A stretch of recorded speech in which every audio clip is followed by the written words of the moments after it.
Welcome, everyone. Welcome to Woodstock City Council, August 14th, 2025. This hybrid meeting is being held in person here in council chambers and electronically in accordance with section 238, subsection 3.3 of the Municipal Act and section 16.6.24 of the City of Woodstock Procedure Bylaw. This meeting is being live streamed to the city's YouTube channel, and a recording will be posted to the city's website following the meeting. An agenda of the meeting can be found on the agendas, meetings, and minutes page of the city's website. And all councilors are here in attendance, so we don't have any virtual. We did have a closed session that we were able to start a few minutes early. I believe we started at 6:37 and we were done by 6:41. So I wish all meetings were that quick and easy. Before we get into things, I do have a proclamation. I'm going to come to the floor.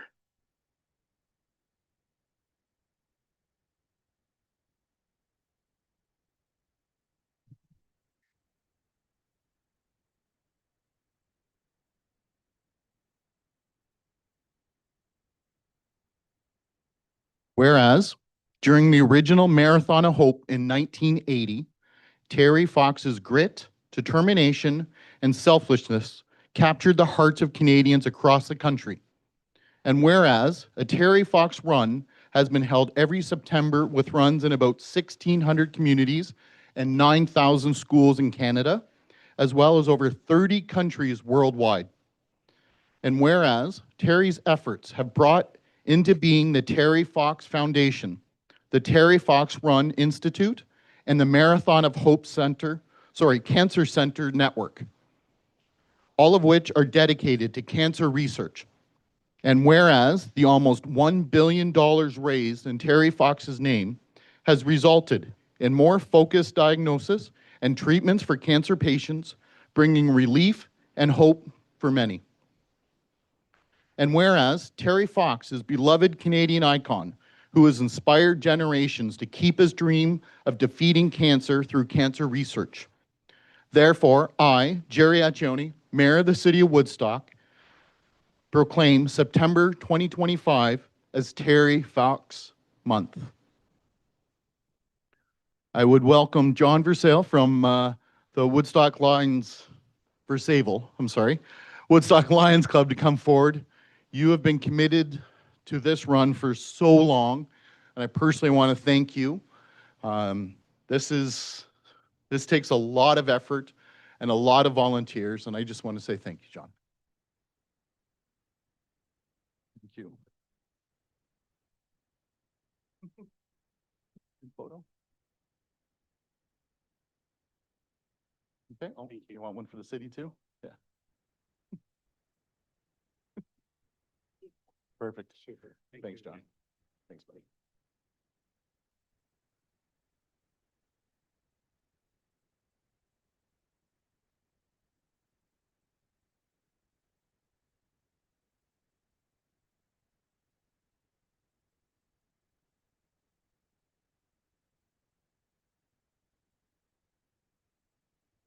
Okay, back to the regular scheduled meeting. Are there any disclosures of pecuniary interest? Councillor Leatherborough? I have two. So the first, I, Councillor Leatherborough, declare the following potential indirect pecuniary interest. Agenda item number 14A1, subject matter 976-25, a bylaw to approve the submission of an application to OILC for the long-term financing of certain capital works for the Corporation of the City of Woodstock. General nature of the interest, I operate a business adjacent to Phase 2 and adjacent to Light Street. The second, I have Councillor Lauders. Okay, anyways, excuse me. I, Councillor Leatherborough, declare the following potential indirect pecuniary interest, agenda item number 18B, subject matter 9766-25, a bylaw to approve the submission of an application to OILC for the long-term financing of certain capital works of the Corporation of the City of Woodstock. General nature of the interest, I operate a business adjacent to Phase 2 and adjacent to Light Street. Thank you. Anyone else? Councillor Lauder? Thank you. I, Councillor Lauder, declare the following potential pecuniary interest, agenda item number 9A and 18D, subject matter ZN 8-25-05, application for zone change 634524 Ontario Inc., 607 Canterbury Street, and bylaw 9768-25, a bylaw to amend zoning bylaw number 8626-10 as amended, 607 Canterbury Street. I have a conflict with the application ZN 8-25-105 607 Canterbury Street, the 35 Kent and 675 Canterbury Street apartments located in this block are owned by Woodstock nonprofit, for which I am a board member. Thank you. Thank you. Anyone else? I myself will be declaring a conflict as well. I, Mayor Accioni, declare the following indirect pecuniary interest on agenda item 8A, subject matter being the Naval Veterans request to remedy pond at 959 James Street. And general nature of the interest is I am a member of the Oxford County Naval Veterans Association. And Councillor Wismer Van Meer will be taking the chair for me in my absence in that delegation period. Okay. No further declarations, pecuniary interest? Any disclosures of new business? Matters arising from the minutes? And that brings us to the minutes. Councillor Tate. Moved by myself, seconded by Councillor Lauder, that the minutes of the regular meeting of Woodstock City Council held on July 10th, 2025 be adopted. Thank you. Any questions or concerns with those? Seeing none, all those in favor? Those are carried. Next up, we have additions to the agenda. Councillor Tate. Moved by myself, seconded by Councillor Wismer Van Meer, that the following items be added to the agenda. Delegation item 8B for the application for zone change for Russell Street, and delegation item 8C, Mark Burke, application for zone change 264 Russell Street. Thank you. Any questions on those? Seeing none, all those in favor? None opposed. Those are carried. No presentations, but of course we do have delegations, and I would ask Acting Mayor Wismer Van Meer to come forward to take the chair.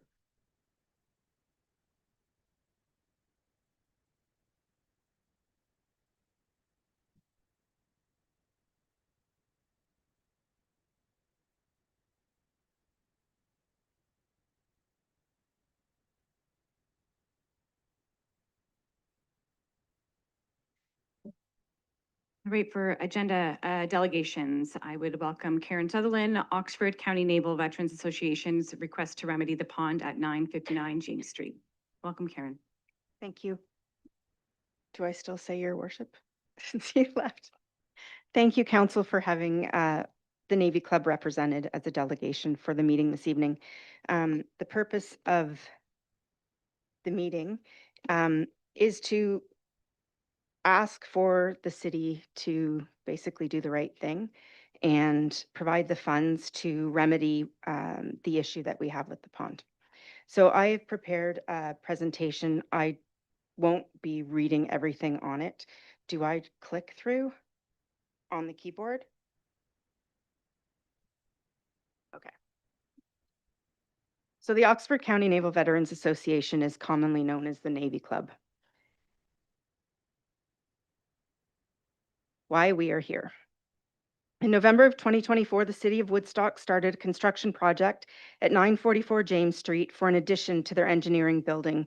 The Navy Club pond levels were observed going down. A representative of the club spoke to a city representative about our concerns. We were told not to worry about it. I'm paraphrasing. The pond levels are now down between 22 inches and 24 inches from its standard depth. It is not returned to the standard depth after 10 months of monitoring. The city's contractors hit a seam of our spring-fed pond. Is it actually? There we go. Sorry. The Oxford County Naval Veterans Association is locally known as the Navy Club. We are a not-for-profit, and we were created by veterans for veterans, and the lands were donated to us by the Dent family. Each year, we host fishing derbies as a way to give back to the community. Every Mother's Day, we host a fishing derby for members' kids, grandkids, great-grandkids, nephews, nieces to come and fish. We stock the pond, we give prizes, and feed all of those that attend. It is something that our members look forward to each year. We also host Park Place Veterans Hospital for a fishing derby, and last year they attended 3 times. Most recently, we have also hosted Cops and Kids. It is one of the ways as a not-for-profit we give back to the community. I'm just going to show you some photos to give you an illustration of what the pond depths are normally throughout the years. This is one of the things that we also do, annual Battle of the Atlantic service. This was taken June 7th at 2019, and you can see that the levels are up to the grass. Most recently, this was May 5th, 2024, and again, the levels are up to the grass. Fishing Derby, May 6th, 2006, levels are up to the grass. I'll just roll through them so you can just see. Above the rocks at the base of the armor stone. And these photos are taken all around the pond. Different years, different fishing derbies.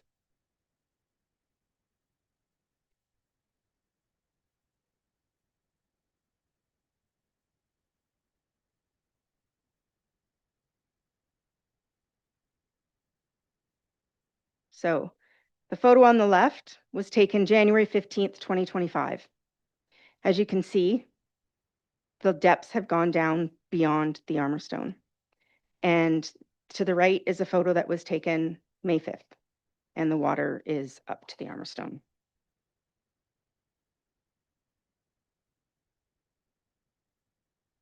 This is our overflow drain. This indicates the levels that the water has dropped. January 15th, 2025, March 21st, and March 27th. The next photo shows what the drain normally looks like. It's flush with the water because the water pours over it. A zoomed in picture just to show you. That is the normal status of our pond. So how the pond came to be, and this is taken from a 40th anniversary book that was written about the Navy Club. The city of Woodstock drilled a well and found a good supply of excellent water, but the city at that time was not prepared to buy or lease the property. The Upper Thames River Conservation Authority surveyed the property and assured us that an excellent spring-fed pond could be dug. The authority engineered the pond free of charge, and Cliff Johnson dug it.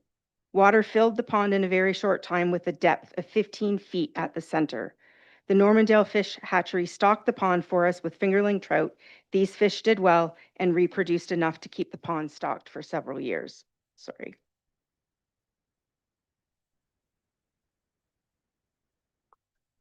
The orange lines on this photo show the distance of the stream in relation to the pond, taken from the sidewalk at James Street.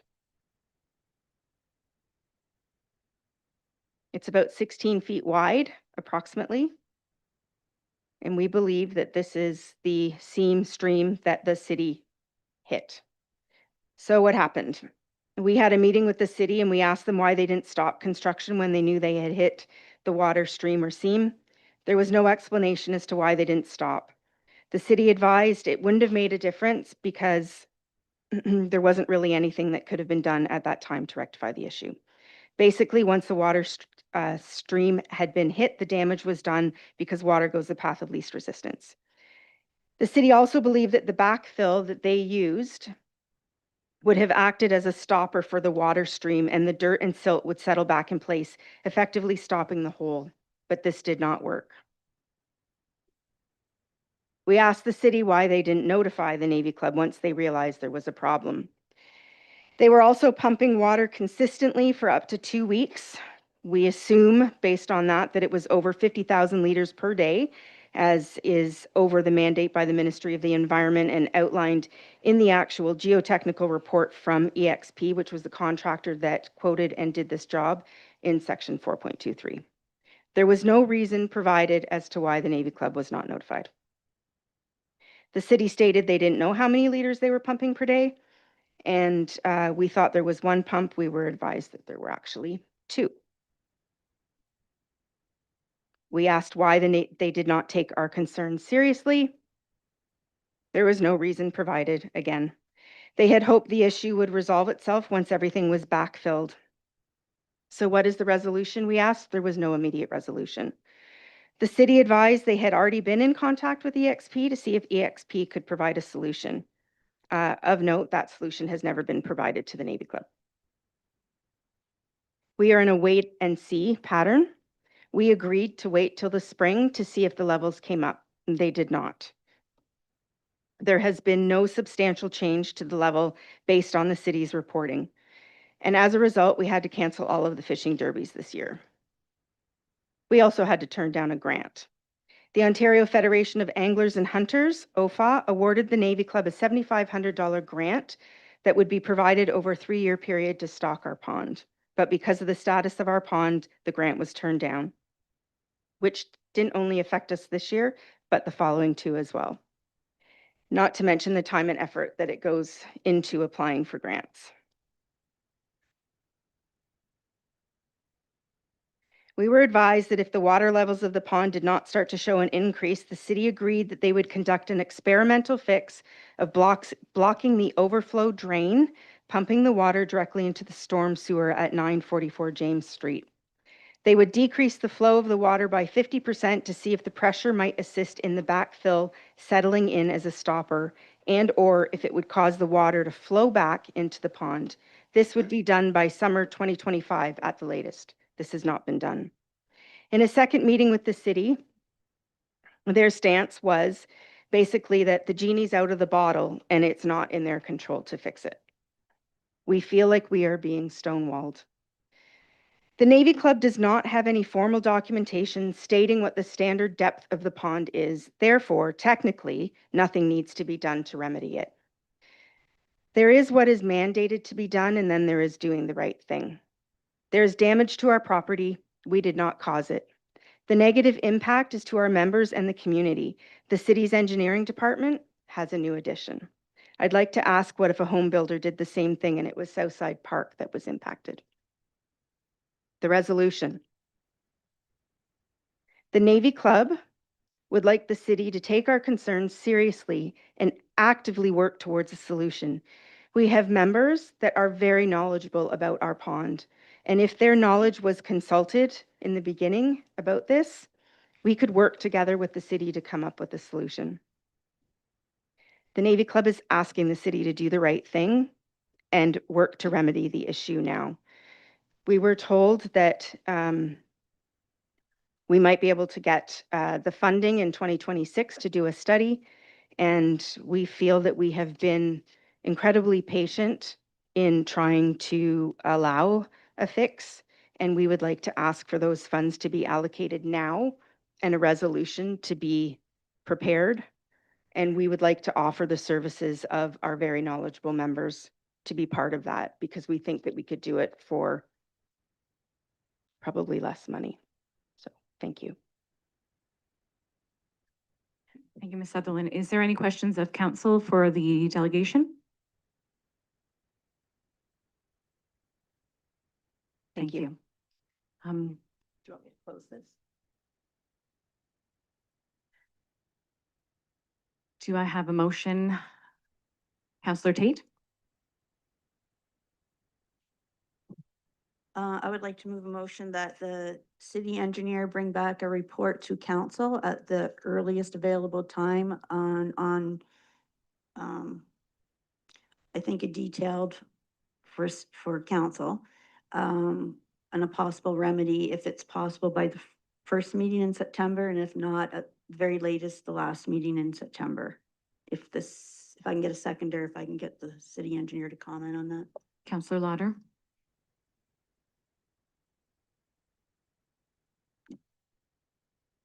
Yes. Mr. Dahan? Your worship, through the counselor. Yes, I can get a report to council with a cost estimate of what it'll take to investigate, but it wouldn't be completed by September. Just so you're aware. I think the way you said it kind of implied that we'd have a solution by the end of September. But that would just be asking council for the money to, like, giving you a cost estimate so that you can approve it. Okay, So to clarify, you're asking that the report come back to council at the latest, yes. the end of September? Yeah. And Councillor Lauder did second that. Any other questions or comments from council? Councillor Tate? Just a comment, because I've been aware of this since it started, and it's very worrisome. And I don't think anybody in the city is going to deny that it was caused by the addition to the Board of Works building, and we need to do the right thing and fix it. Not only do they have the derbies, but I have a couple of people I know that very lonely, going through grieving instances, and one of their pastimes is to go fish at the pond. So there's not only the derbies and the things for the kids, but there's other individuals and anybody connected to the veterans. This has been a very important part of their organization, and I think the city needs to do the right, well, city does need to do the right thing by them. Any other questions or comments of council? Councillor Martin? Thank you, Acting Mayor. Just a quick question. Will the report include any implications? Because I understand, well, I know that that pond gets used for fire training and ice recovery training. Will the report include any cost implications, what that might look like? Or are we fully expecting just a report on the cost to repair any damage? Your worship, through the councillor, I was anticipating just a report to address the cost to look into the matter. I can talk to the fire chief and see how much this is affecting his budget. Just to be clear, this report will not have a cost to fix it, because we need to do the investigation, which is the cost I'm going to be giving you, in order to develop a cost to fix it.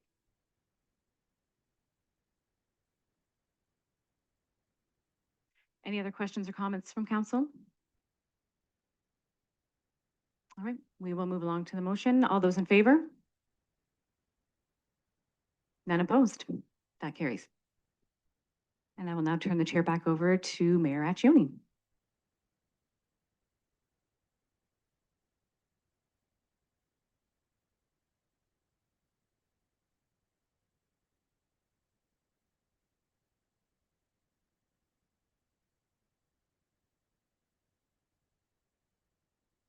Thank you, Councillor Wismer Van Meer.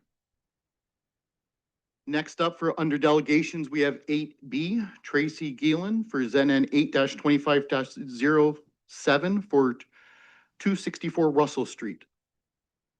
Tracy, welcome.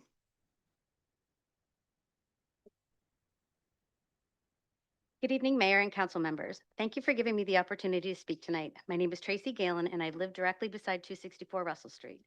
I'm here to respectfully but strongly oppose the proposed triplex development on that property, and to ask that you instead approve a duplex that complies with the existing R1, R2 zoning and the 3-meter side yard zoning bylaw. This proposal requires changes to long-standing zoning bylaws, specifically reducing the side yard width from the current 3 meters to just 1.2 meters. These bylaws exist for a reason: to maintain safety, preserve neighborhood character, and protect property owners. Changing them for one property sets a dangerous precedent. This is not simply about change. It's about the irreversible impacts that change will have on our home, our safety, and our quality of life. My husband purchased our home over 25 years ago because of its quiet, mature neighborhood. We've worked hard to maintain our property and enjoy the privacy, sunlight, and open space that has defined our home for decades. This proposal threatens all of that. Drainage and foundation risks. The lot beside us has drainage patterns that, if altered, could easily wash out the soil around our above-ground pool. The proximity of new construction so close to our foundation also raises the real risk of structural damage. Foundation shifting or even collapse is not out of the question when heavy equipment is operating just a few feet away. Loss of sunlight and privacy. The south side of our home currently enjoys full open views and natural sunlight in all 3 bedrooms. With a large triplex next door, that sunlight will disappear entirely, leaving our bedrooms in shade all day. For over 25 years, we have had complete privacy. This will vanish overnight, replaced by windows looking directly into our home and yard. This development would drastically change the living conditions inside our home. With the triplex blocking that side, those rooms would lose their sunlight entirely. That's not a minor inconvenience. It's a significant and permanent change to our quality of life. Fire safety. With the building less than 4 feet from our home, fire access is compromised. Add a 2-foot eave overhang and the roofs will be dangerously close, potentially touching our garage that sits on the property line. Parking and traffic. Russell Street already struggles with parking, especially during school drop-off and pickup times.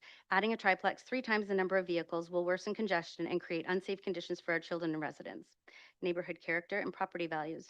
The majority of our neighborhood is zoned R1 for a reason, to preserve the low-density, quiet character that makes it so desirable. If approved, it will negatively impact property values and set a dangerous precedent for further high-density development in our area. The proposed plan ignores the established layout of our block. Both garages on either side of 264 Russell sit on the very back on the property line with the existing home at the front. The triplex would disrupt this established pattern, reducing sightlines and cramping the streetscape. Squeezing a triplex into this lot will create an unappealing and unsafe environment for everyone. A triplex in this location is out of place, driven by profit rather than the needs of the neighborhood. It will inevitably hurt surrounding property values. Noise impact. I've worked from home for the past 13 years, and my husband works nights and sleeps all during the day. The increased density and reduced setbacks will create constant noise right outside our windows. We're not against development. We understand growth happens, but that growth should be sensible, respectful, and compliant with the bylaws already in place. Zoning decisions should not be made in a manner that improve one lot at the expense of the rest of the neighborhood. The whole community needs to be considered. A duplex would fit within the R1, R2 zoning in our neighborhood, respect the 3-meter side yard setbacks, and still provide new housing without undermining safety, privacy, and would be far more in keeping with the character of our neighborhood. Thank you for your time and for considering the long-term impacts this decision will have on the residents who have invested their lives and have called Russell Street home for decades. Please protect our homes, our privacy, and our quality of life. Thank you. Thank you. Any questions of the delegation? Councillor Shanberg. Thanks. Just want to clarify from the mayor through to the delegation. When you say a duplex, you're talking side-by-side, semi-detached property, not an up and down duplex.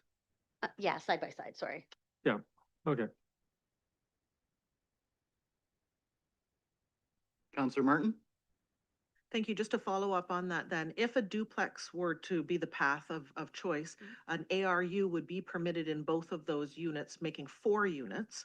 Is that still a favorable choice for you? Had that been a part of your consideration? Yeah, that's what I thought. This is where things get tricky. Right. Anyone else? Can I apologize not being there on Monday to listen to you in person? I did listen to it online, just so you know. So thank you very much. No resolutions required as this refers to consideration of planning reports, which is an item 9B. Next up, at 8C, we have Mark Burke, ZN 8-25-07. This also reflects to 264 Russell Street. Welcome. Thank you. Hello, everyone. Are my slides on the screen?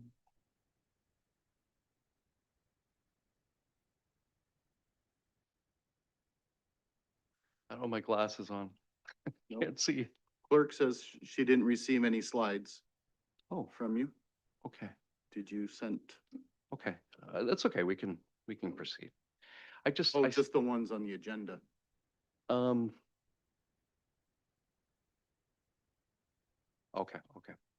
So I sent in some photos.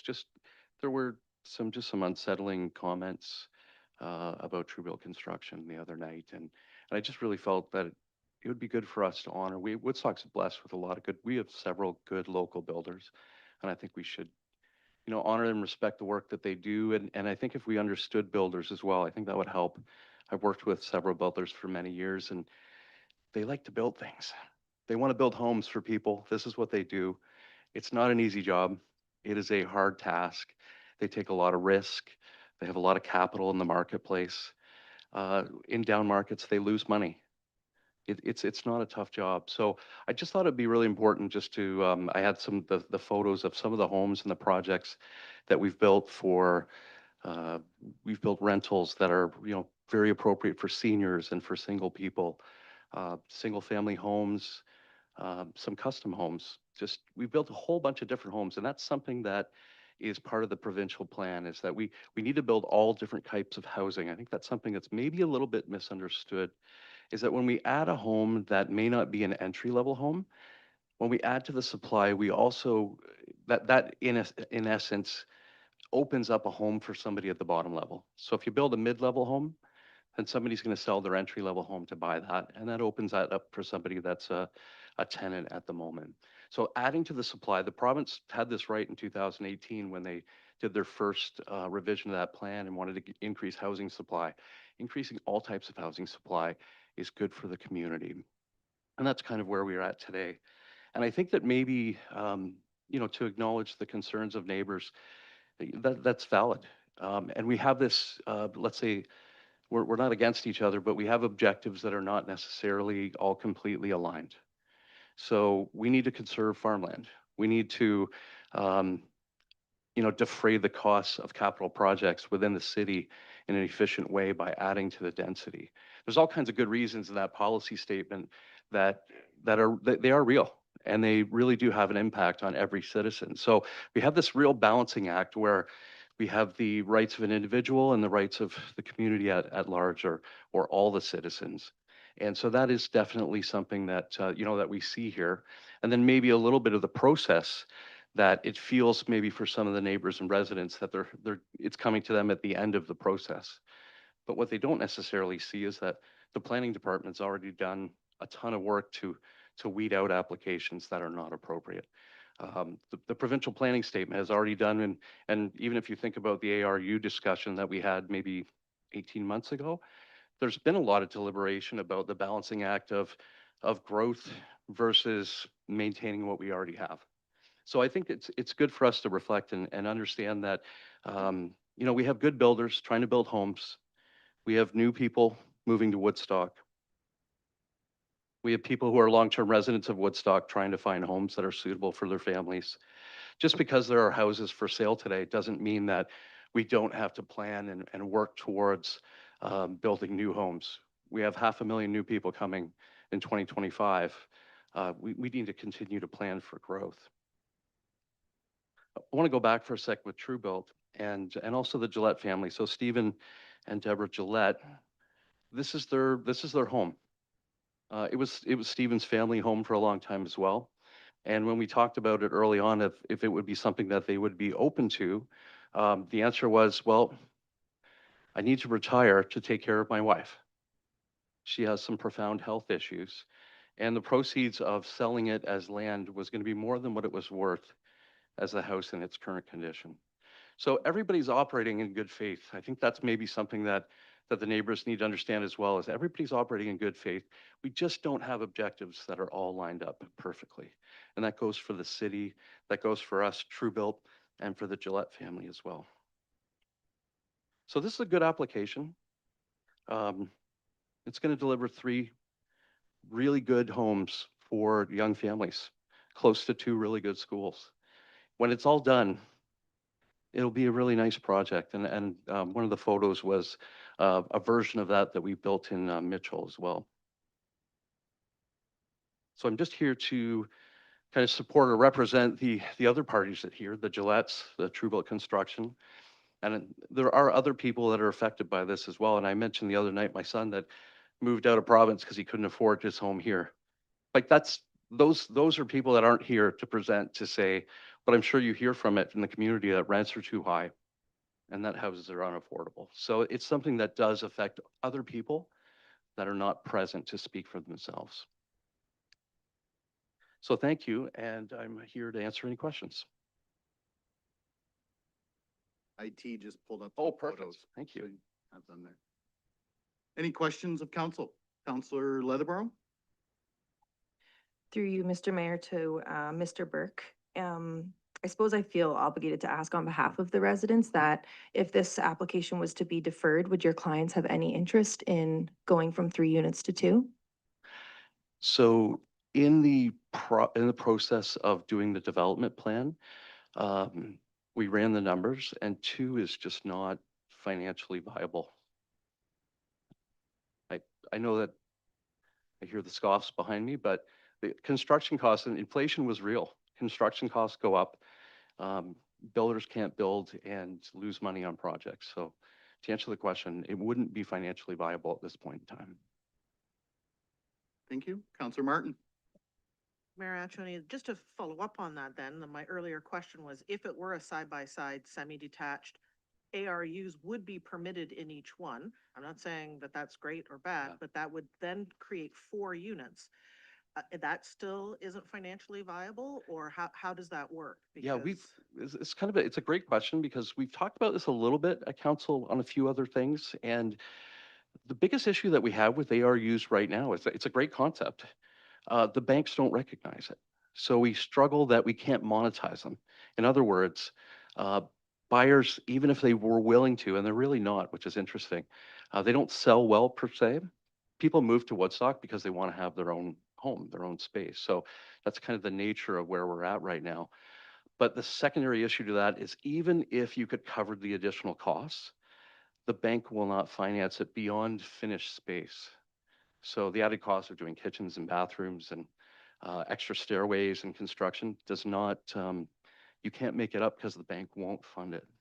It's very frustrating. I have spoken to one of the VPs at Royal Bank about this, and they have their own little boxes that they live in.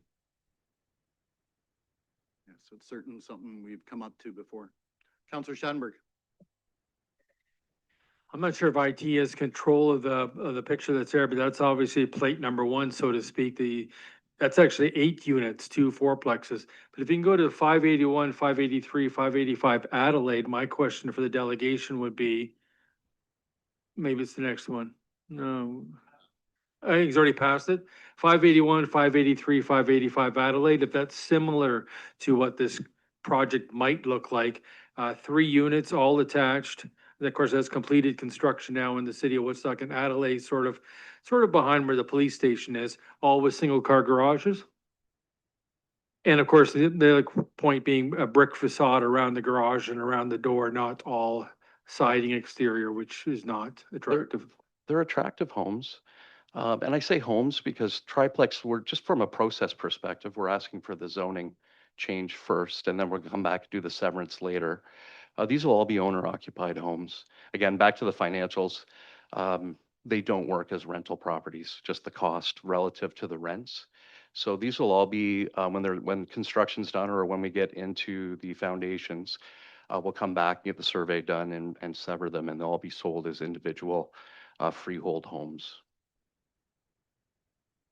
But Continue. again, just to clarify, what you'd propose to build on this lot on Russell Street would be similar to this picture here, even though it's true built construction, but That's, it wouldn't be a sided exterior, sided well, facade. there definitely would be some siding. You can see the upper siding, the sides and the backs.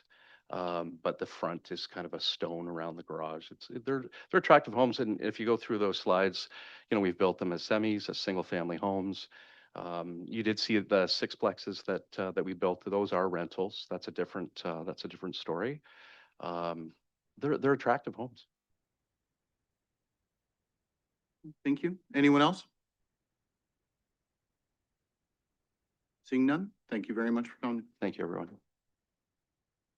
So again, no resolutions required as this refers to consideration of planning reports, which is item 9B we're going to be getting to shortly. So that brings us to consideration of planning reports. 9A ZN 8-25-05. This is 607 Canterbury Street. Mr. Gilbert, welcome.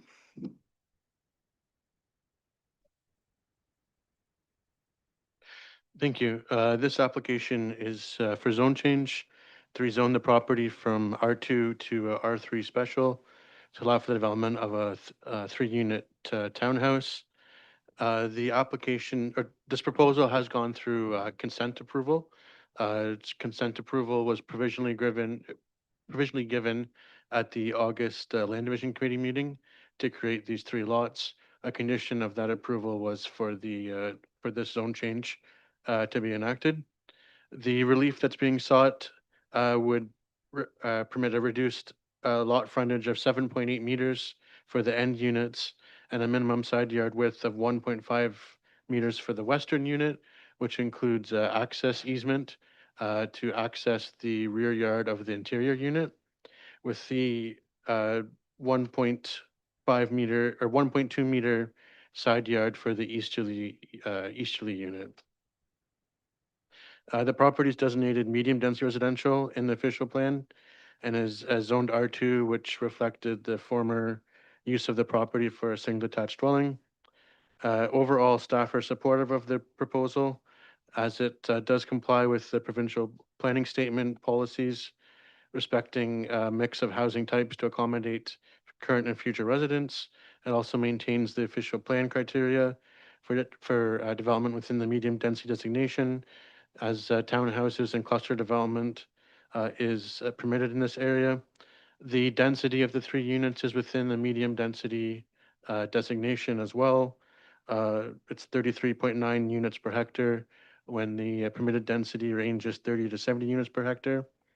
The actual built form is reflective of a medium density development, and the area is surrounded by medium and high density development and is close to the downtown. Overall, staff are supportive of the application, recommend to be approved.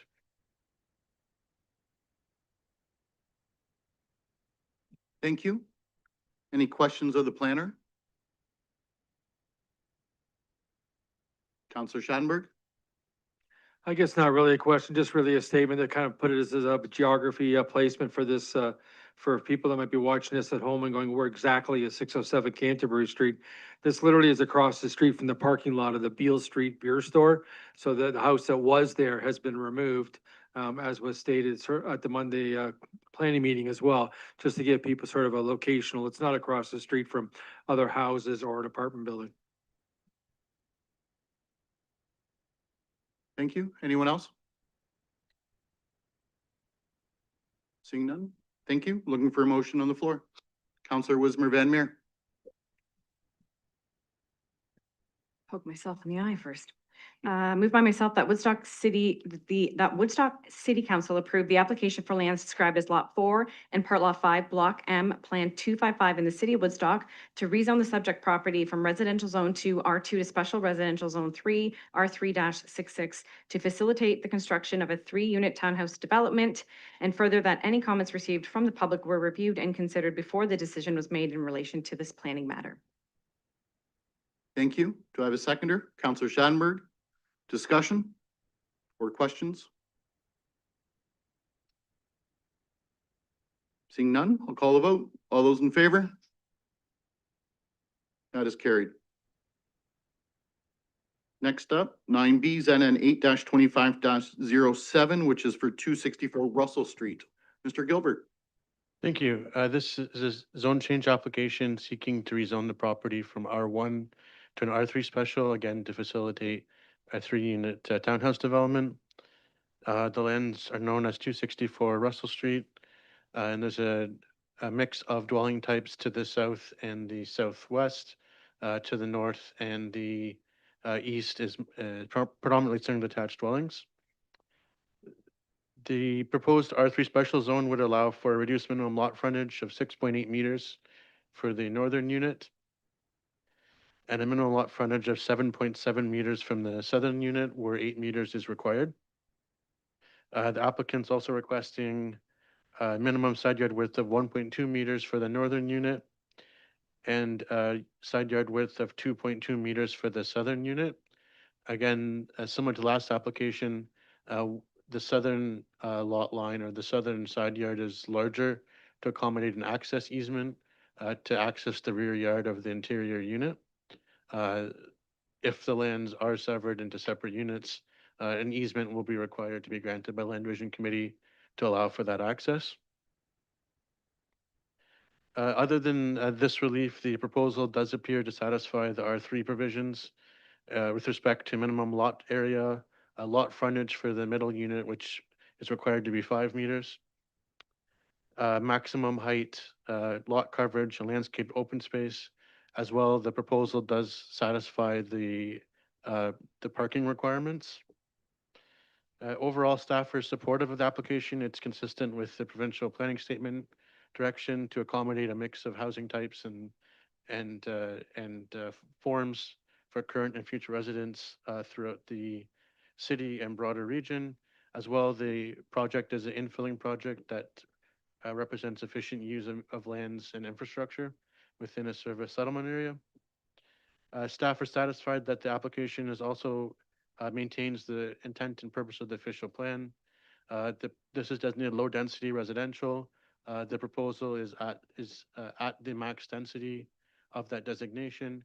However, that designation does permit townhouses as proposed through this application.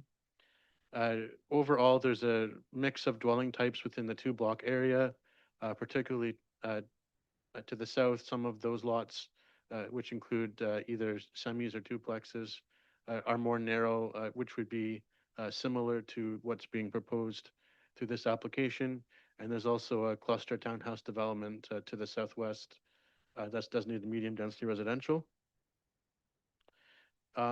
The minimum lot frontage requirements are established to ensure that you have sufficient space for a building envelope for the proposed development, as well as for parking and access. In this case, the end units will still have enough space for the driveway and the interior side yard that's being requested. The driveway width, the application was not submitted with the survey. So further relief may be required for the driveway of the middle unit if the application is, or if the proposal is proposed to be severed in the future. However, as is with one lot, the application does comply with the driveway and parking requirements.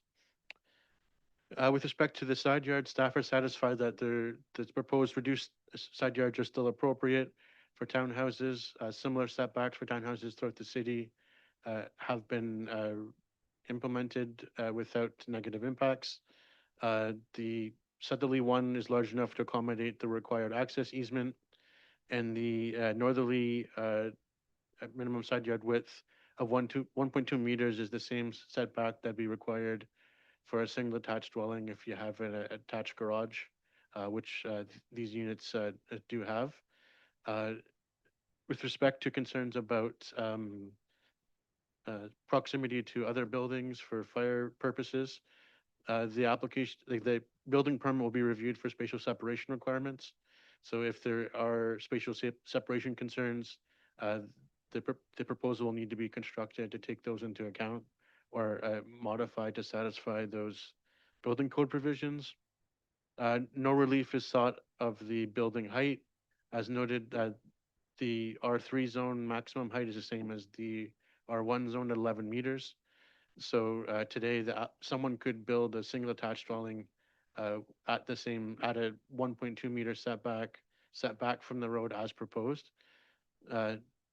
Staff are of the opinion that really the primary relief or the primary consideration through this application is just the dwelling type, whether the 3 townhouse units are appropriate.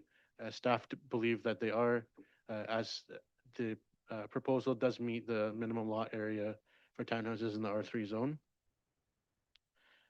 With that, staff support the application and recommend that it be approved. Thank you. Questions of the planner?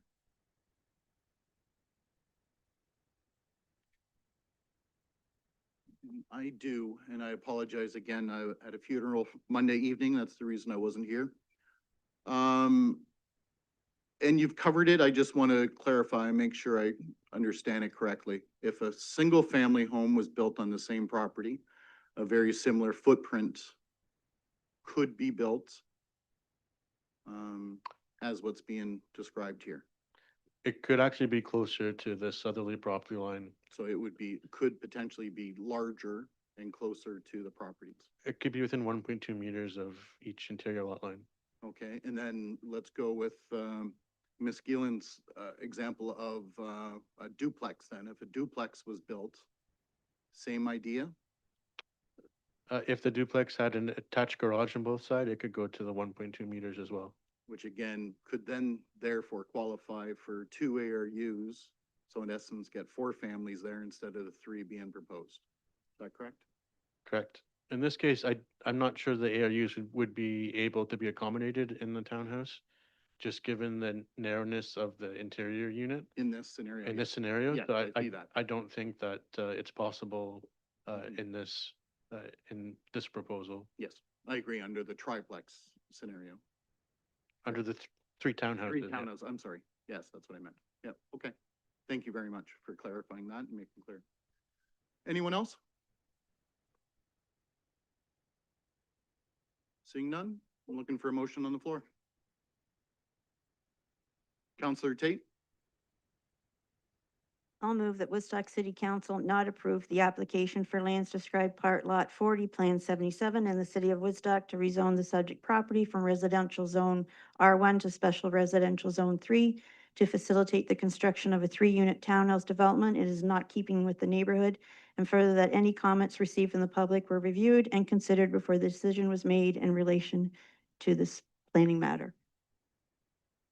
okay, is there a seconder on the motion? Counselor Lauder, discussion, Counselor Tate. Yeah, I have a few comments on this, and first off, when people buy homes, they don't just buy homes, they buy neighborhoods. So we need to look at the investment everybody in this neighborhood put and actually on any street. So when they bought into this, there was R1 and R2, so we'd have to change the zone to R3. So why do we have any of these zones or any of this policies in place for R1, R2, R3, and that we're gonna make exceptions all the time? So granted, you could put a single family home there, but this is not, that's completely different than having 3 units, all the vehicles and all the people. So the other problem I have with this is the comment about, taking farmland. Well, what we're doing here, we're getting rid of all the green space in Woodstock. I'm finding it everywhere, and it is very disappointing to see.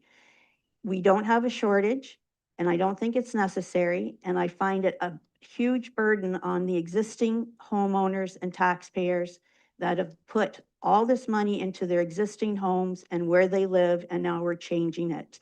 I don't find it acceptable, and I don't like any of these applications. I've been quite adamant about the ARUs. There's nothing I can do about them, but just for an example, there's a beautiful little neighborhood on Windermere Crescent, all nice, small bungalows. The house was recently sold.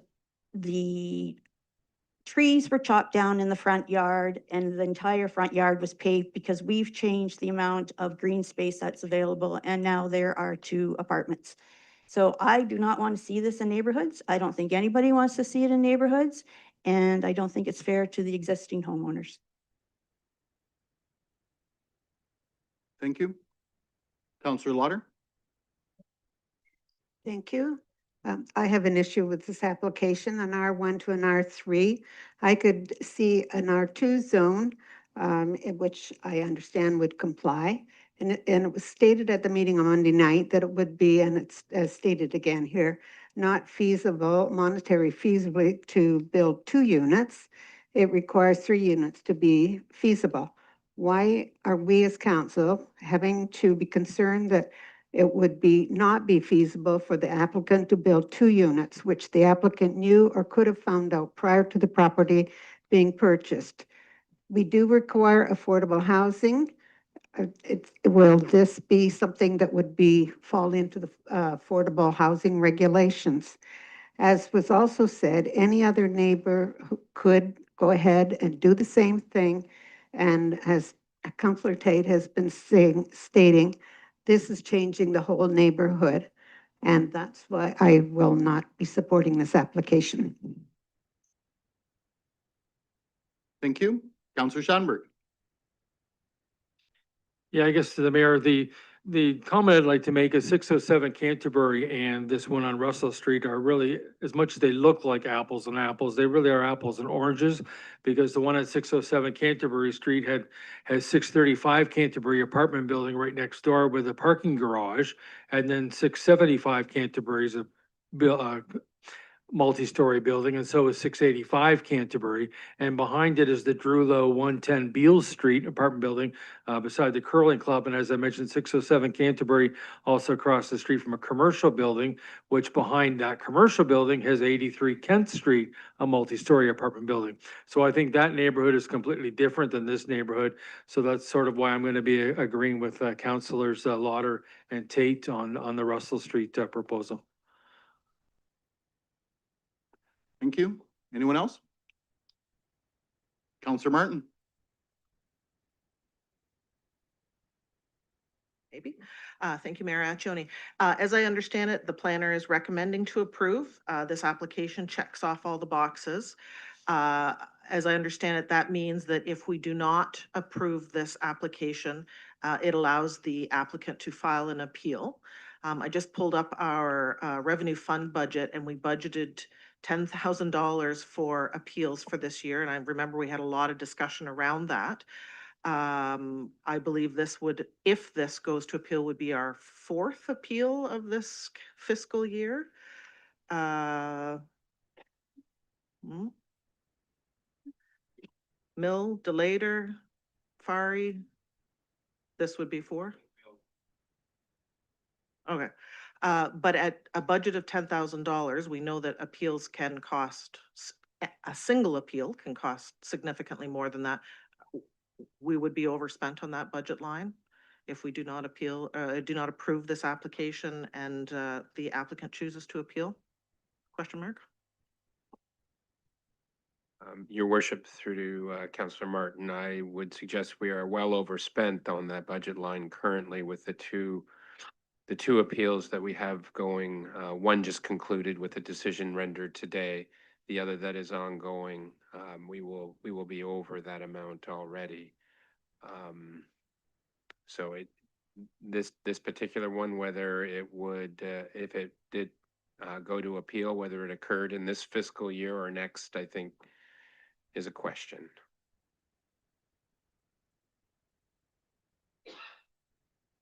Anyone else? Counselor Leatherborough? Through you, Mr. Mayor. I can't support the motion as not approve. I could entertain deferring it. That's why I asked Mr. Burke if his clients would be interested in being neighborly and looking at the drawing board again. We have been down this road a number of times. I do want to give credit where credit's due, and I think Councillor Schattenberg tried his best on Monday to explain the complexity of the public planning meetings and the provincial policies. I think opinions around ARUs are not applicable to this planning application. And I think furthermore that I live over by the old Woodstock Hospital grounds, so I live in a tiny little red brick home, and to the left there's a two-story white apartment building, and then there's the Northgate Towers on Admiral, which is lovely people that live there, 8-story apartment building, and our entire neighborhood is still waiting for the old Woodstock Hospital site to be developed, as it is just a mountain of dirt that I hear about regularly. And then my kids go to Northdale Public School, which is on Victoria Street. So just to say that I know neighborhoods are changing and that it has been an interesting balance as we navigate each planning application because they are so different. But I raise the points of specifically where I live, because I've lived in this little home for 11 years and the growth continues to happen, not just in this term, but prior to this term. So if this is defeated and someone wants to move a motion for deferral, I'll entertain it. But I don't think it is wise to just full on say not approve, because we've done this dance more than one time. Thank you. Counselor Wismer Van Meer?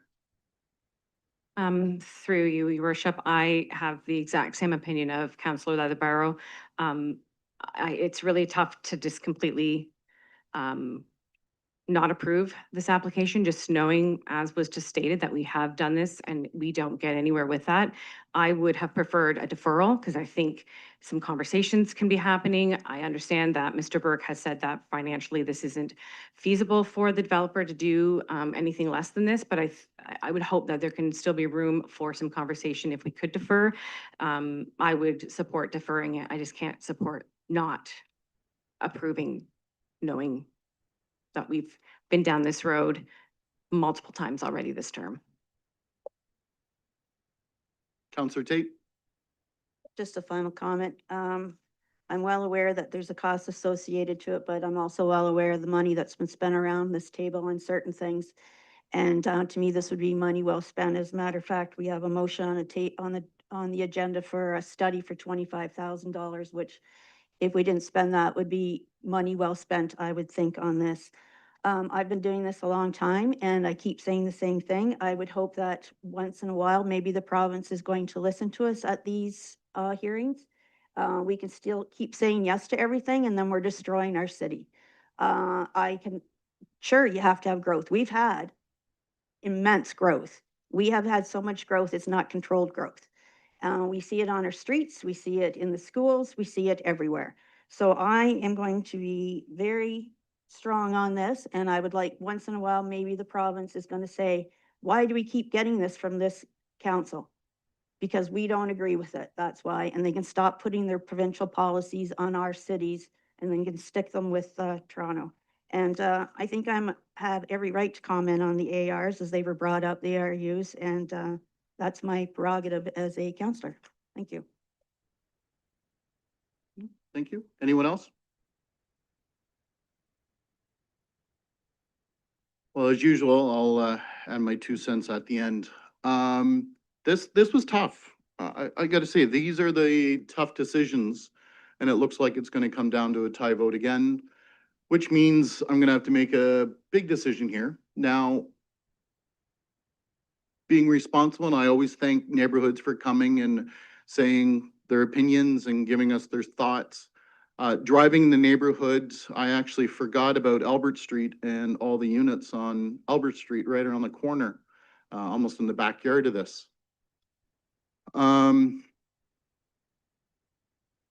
actually not going to vote in favor of this one. And I apologize now to the neighborhood, but at the end of the day, we have to do what's best, we think, sitting in these chairs, and this is all of us, for the most people here in the city of Woodstock. I recognize some neighborhoods are certainly changing. I think 3 units with the same footprint as a large home or a duplex with ARU potential is absolutely no difference. And therefore, I'm going to stick to this one and not cost us to fight this at the land tribunal when we know we're going to lose again. I simply apologize to the neighbors. Anyone else before I call the vote? All those in favor? Against? That motion is defeated.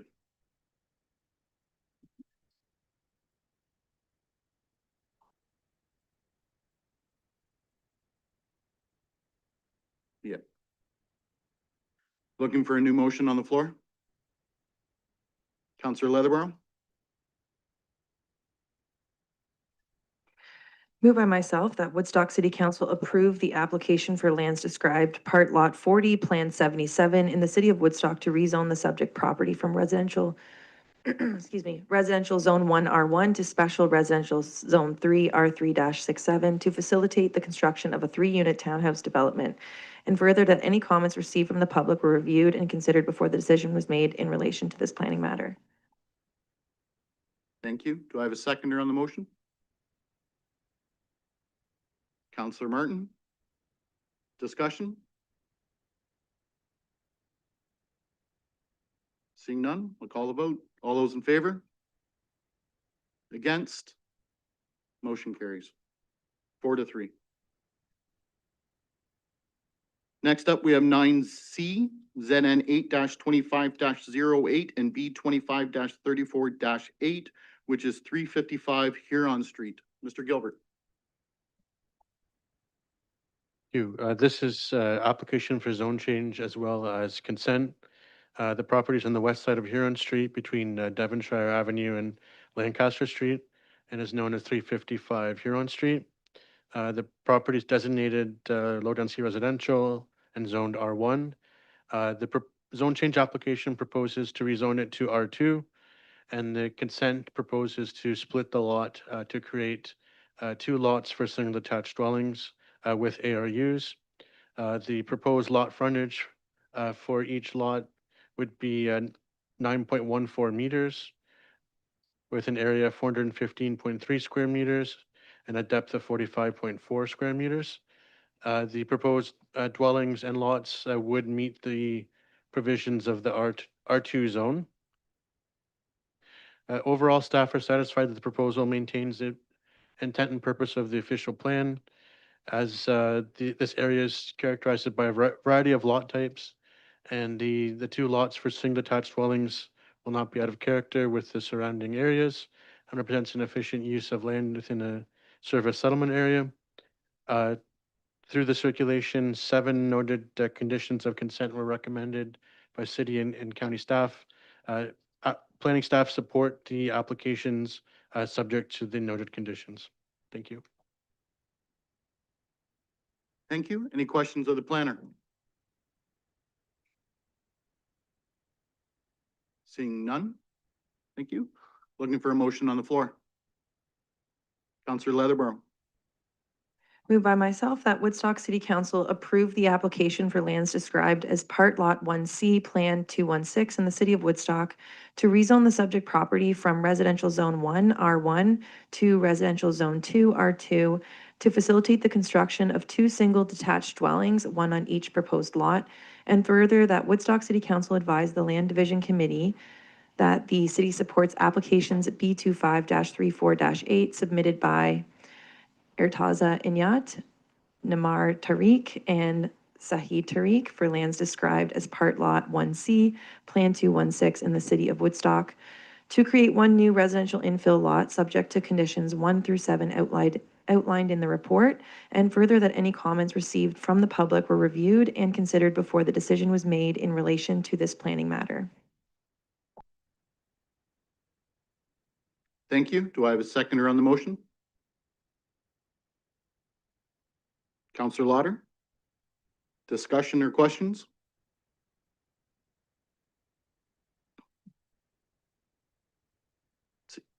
Councillor Martin? Thank you. I just wanted to mention that on Monday night, there was a comment made by a neighbor that had some really serious concerns about traffic and traffic accidents in the area. But I did ask staff, well, I already had the 2023 crash map and asked for the updated 2024 crash map. There's actually very, very few traffic incidences along this stretch. In 2023, there was 1, and in 2024, there was 2. So while that's 100% increase, it is an increase of 1. And so I took that comment quite seriously from that neighbor, but really wanted to look up the data to verify that if we were to put in this, approve this planning application, it would not have a significant impact on the current traffic situation in that neighborhood. Thank you. Anyone else? I think we've seen a theme here the last couple of applications anyways for infilling as much as we can and trying to do it the best way we can for as many people as we can, but still respecting neighborhoods, again, as best as we can. Yeah, with that, anyone else? I'll call a vote. All those in favor? None opposed. That is carried. That brings us to consideration of correspondence. 10A Carlos Gregorio, Woodstock Curling Center, a request for a lawn sign. Looking for a motion? Councillor Schanberg? Motion to Woodstock City Council approve the request from the Woodstock Curling Center to post promotional signs for the Learn to Curl program for 2 weeks commencing on September 20th, 2025, subject to staff approval. When they say that means obviously for locations as to where the signs can be. Thank you. Councillor Lauder, seconded. Discussion or questions? Councillor Schanberg? Yeah, we certainly never wanted to get it to where it's a free-for-all for not-for-profit organizations or community events to put signs up all over the place, because we certainly do get requests, whether it's Terry Fox Run or other events, to allow signs. And what I really want to do is commend people like the Curling Club for putting out the request. Over the last 3 or 4 weeks, maybe not so as recently as that, but I'll use the word pollution. We got polluted with a lot of signs on people's lawns or signs on corners, busy traffic corners and whatnot, that you'd almost think there was a municipal election going on. The worst location was probably the Sobeys Plaza on the corner of Springbank and Devonshire, where there was far too many signs, from everything ranging from pizza companies to the likes of those, or chicken stores. And I know from contacting myself, the bylaw office, these businesses were given warnings to remove their signs and didn't remove their signs. So I'm not trying to create a different issue here, but what I'm thinking is maybe sometime in the fall or the autumn, we could get the clerk's department to take a look at the marketing of signage on people's properties. For example, if you just had a roofer come by and put brand new sparkling shingles on your house, you should be allowed to have a sign out there for 3 or 4 weeks noting the work of the contractor. But to be able to advertise your pizza places should be a big no. But I do want to commend not-for-profit organizations for putting in a request to put up signage. Yeah, I'd like to echo that, especially on City Boulevard, on a person's personal private grass. If they want to move it every time they want to cut the grass, that's a little bit different. But of course, on behalf of our parks team, who does go through and have to get out and move these signs and everything else, it is cumbersome. So thank organizations for applying. Councillor Lauder? I agree with what's been said. We've been looking at those John Papa's Pizzas and that chicken signs for so long. I don't know what. So, but, and the other ones, the yard sales, if they have their yard sale and they don't take their signs down, then it just pollutes our different areas. So, yeah, I agree with what's being said about other signs, and I appreciate the requests that come to council. Thank you. Anyone else? Seeing none, call the vote. All those in favor? And none opposed, and that is carried. And this will be the 8th year for the Learn to Curl that get over 100 people out. So if you haven't tried, I'll give them a shameless plug. Get out, curl, and enjoy yourselves. It is a lot of fun. Next up, 10B, Grace Kai, Parkinson's Society, Southwestern Ontario. Again, another request for sign. Councillor Wismer Van Meer. Moved by myself that Woodstock City Council approve the request from the Parkinson's Society Southwestern Ontario to put up a temporary mobile sign for the Walk for Parkinson's outside of Reeves Community Complex from August 18th to September 8th, 2025, subject to staff approval. Thank you. Do I have a seconder? Councillor Tate, discussion or questions? I think we've said enough. All those in favor? None opposed. That is carried. Again, thank them for making the application. No presentations from staff. No mayor's reports, no councillor reports, but we do have some department reports this evening. First up, we have 14A1 from Administrative Services for OILC financing bylaw approval. Looking for a motion on the floor. Councillor Wismer Van Meer. Moved by myself that Woodstock City Council refer the report regarding the OILC financing bylaw approval to the bylaw section of the meeting. Thank you. Seconded by Councillor Tate. Questions or discussion? Seeing none, all those in favor? That is carried. From engineering, we have 14B1, intermunicipal transit study. Looking for a motion on the floor. Councillor Martin. Thank you, Mayor Accioni. The Woodstock City Council approved the award for a study of intermunicipal transit to Dillon Consulting in the amount of $24,890 excluding HST to be financed from the reserve from capital projects. Thank you. Is there a seconder on that? Counselor Leatherborough? Discussion? Counselor Sandberg? Yeah, from the mayor through to Councillor Martin, I guess, because she's the one who's making the proposal.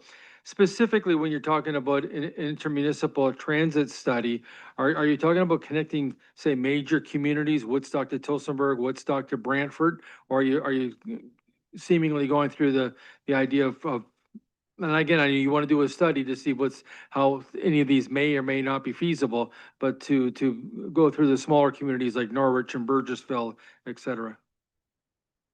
Is there, I know this is done through SCORE, so what's the sort of the mandate or the idea? Counselor Martin? So I'll awkwardly answer the question. This is not, to my understanding, a SCORE project whatsoever. This is a City of Woodstock study to evaluate what City of Woodstock's, as I read the report, what City of Woodstock's opportunities and challenges would be around implementing or participating in a intercommunity transit. But if the engineer wants to elaborate on that, that's how I read the report. Your worship, through the counselor or counselors. Yeah, generally we left, when we wrote the proposal for our transit study, we added another section in for looking into an intermunicipal transit service also. We left that very open, and basically we're asking the consultant to kind of like look at it as a whole, like what should the destination points be? We're not telling them we want a route that services these areas. We're basically asking them to tell us what the destination route places should be. You want to continue? Yeah, I Counselor guess Sandberg? therefore, would the continuation of that be, if it's decided that this is a good idea and maybe to some degree financially feasible, would they be coming to the city of Woodstock therefore to participate, i.e. accumulate a funding for such a project, to assist in this project being possible? Your worship, through the counselor, the money we're asking for right now for the study, it would be solely 100% from the city of Woodstock. It's above my pay grade, but I would certainly suspect that if further steps were taken, that the city would enter into some sort of partnership with all the municipalities that are being serviced by this possible future route. But again, that would be up to the politicians to decide.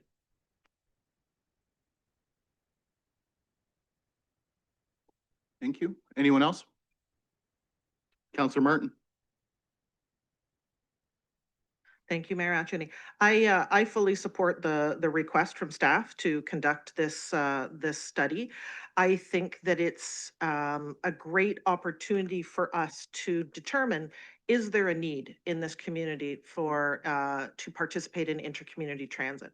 The provincial government and the federal government both right now have funding windows open specifically for intercommunity transit. And if we don't do a study, we don't have the data to even put together an application should we at a later date decide that we would like to put in an application. Right now, the Ontario Transit Infrastructure Fund is open for applications, and the provincial government has given out $5 million to communities to invest in intercommunity transit. The federal government has their Rural Transit Solutions Fund, but they've also committed $3 billion a year for public and active transit through the Canadian Public Transit Fund. If we don't know what our opportunities are, we can't even, we have no basis to show up with an application. So while $25,000 from this reserve is a spend, it's not free. I believe that we will end up with information that sets us up potentially for some funding, should we choose as a council to go that direction. Thank you. Anyone else? Counselor Lauder? Thank you. I will not be supporting this request. It is not a cost that our taxpayers should have to absorb. We are intercity, not looking to getting into the business of intermunicipal transit. Our citizens are concerned about absorbent tax increases every year, and we can't afford this. So I will not be supporting it. Thank you. Anyone else? Councillor Leatherburn. Through you, Mr. Mayor, and just for the public's benefit, so there's no confusion, within this report, Woodstock City Council approved during the budget $100,000 for a complete transit study. The study is looking at the study is looking at new routes and options and help Woodstock Transit adapt to a growing city, improve service, and increase ridership. There were 7 proposals. That's terrific. So for this separate RFP, which is the resolution, I will be supporting it. And I wanted to make mention that when I was speaking with Mayor Schaefer from East Sora Tavistock, what a tough decision they had, which was to discontinue their EZT transit. They had 2 routes a day to Hickson, Tavistock, Innerkip, Woodstock, and Stratford, 10 people plus 3 wheelchairs. And their estimated cost per year was $100,000. So when I look at this, whether it be just information for us to decide further down the road, I think that it makes for more informed decisions. And after talking to Mayor Schaefer, I just think that that was such a benefit to his community. If there could be, funding partnerships, or obviously other levels of government are more than welcome to pitch in. But I do think of how rural Oxford County is. In Woodstock, we get such an influx of people from Ingersoll, Tillsonburg, Drumbo, everywhere doing their shopping and dining. So it's also a benefit to tourism, but this specific EZT transit being discontinued because they couldn't bear that cost alone, I think working together only makes our community stronger. So I'm excited for this first step. Thank you. Councillor Tate. I'll ask for a recorded vote for this too. I will not be supporting this motion. As far as I'm concerned, it should be point of order. It shouldn't even be on the agenda. We've never had a discussion about it. There's never been any direction to staff to write this report. And I have never seen this in all my years where something has come forward where there's been no discussion. The public has no idea about it. They don't even know what we're talking about. It's never been on the radar. So this is $25,000 to do a study that probably will go nowhere because, as we all know, none of the municipalities are going to pitch in because it is completely unaffordable, as we have seen from all the other transit that they've tried. And the funding that's available is very tiny. But we'd also, when the study would come back, you'd have to have all the partners involved. That will never happen. So we are talking about $25,000 of taxpayer money that they've never heard about, never seen, nor have we. So I find point of order, this shouldn't even be on the agenda, and I am offended as an elected official that's here because the public has no idea even what we're talking about or that it was even out there.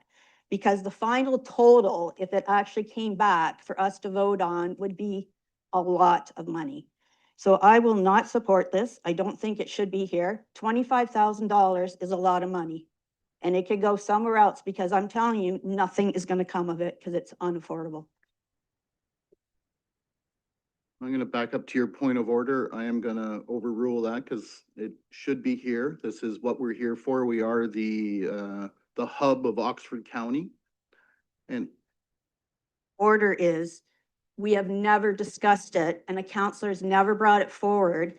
So it's been brought forward by staff with no discussion. That's my point of order. I get what you're saying, but we have never had a motion like this brought forward that public has no idea what it is. And it's just appearing on the agenda. again, I'm going to overrule that as well because we are bringing it forward. We are talking about it right now, and that's exactly what we're doing. I do have a question. Oh, sorry. No, I'll go to Councillor Martin. Okay, I have a question, if I may, through to Mr. Dahan.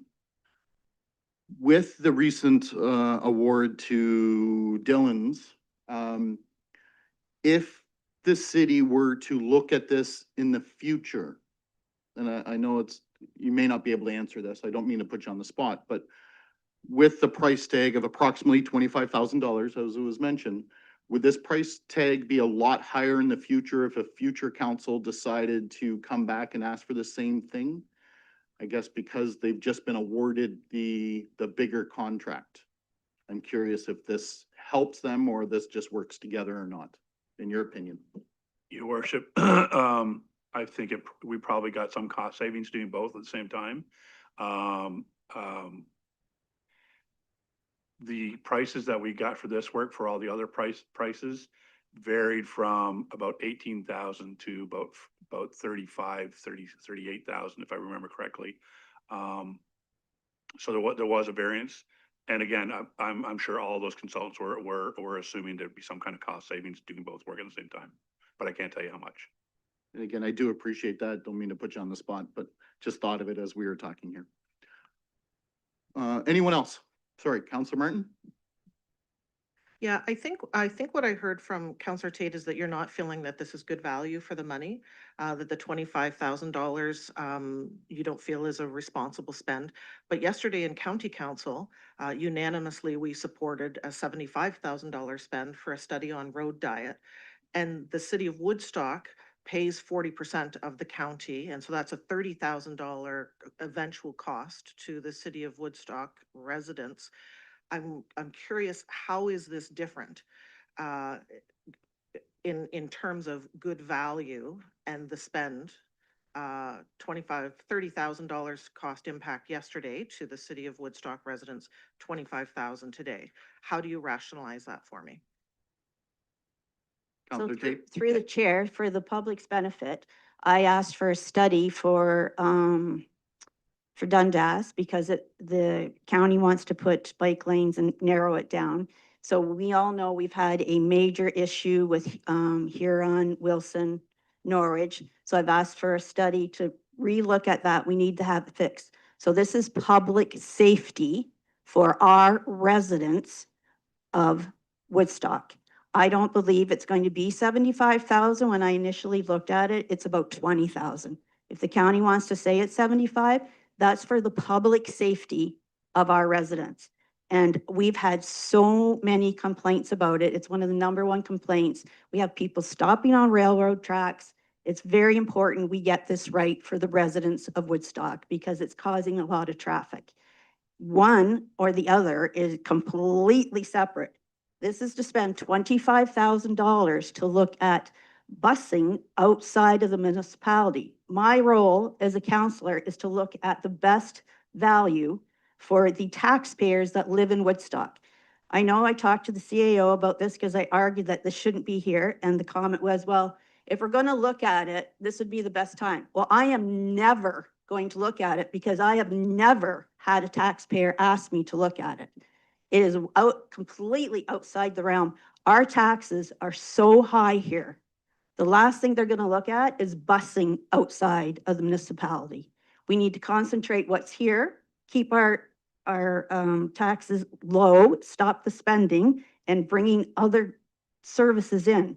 That yesterday was completely separate from anything else. That was for all Woodstock taxpayers that travel our city and our roadways. And I honestly don't think it's going to be 75, but to me, that was money well spent for the safety of our residents. Thank you. I'm just gonna make a comment. I do get in the mayor's office a fair number of comments and questions about why we are not interconnected with London, Kitchener-Waterloo, go trains, go buses, everything else. There is quite a conversation that is had on a semi-regular basis. And I'm certainly trying to respect that with any considerations. Anyways, anyone else? Councillor Wismer Van Meer. Just a general comment through the chair. I think that for me, my argument against maybe what's being said that, you know, not money well spent for our taxpayers is that our industrial and employers in this community are also taxpayers, and employers are losing people who don't have transportation, people that are trying to carpool. Well, if my carpool buddy suddenly gets a job somewhere else and I've lost my carpooling partner, I have no way of getting to and from work. Being married to someone who works in HR for a large manufacturer, I've heard that is a major issue for not only them, but multiple other employers within our community. So for me, this is where there's a benefit of that. I completely understand what is being said in that this is taxpayers' dollars being spent, and maybe some don't feel in the right way. But I also think for our employers who are contributing to our economy locally and our taxpayers, we have to consider them in this bucket as well. And I know that this has been an issue and it's worth looking at. Doesn't mean it's going to happen, but it's worth looking at. And I think they would appreciate that.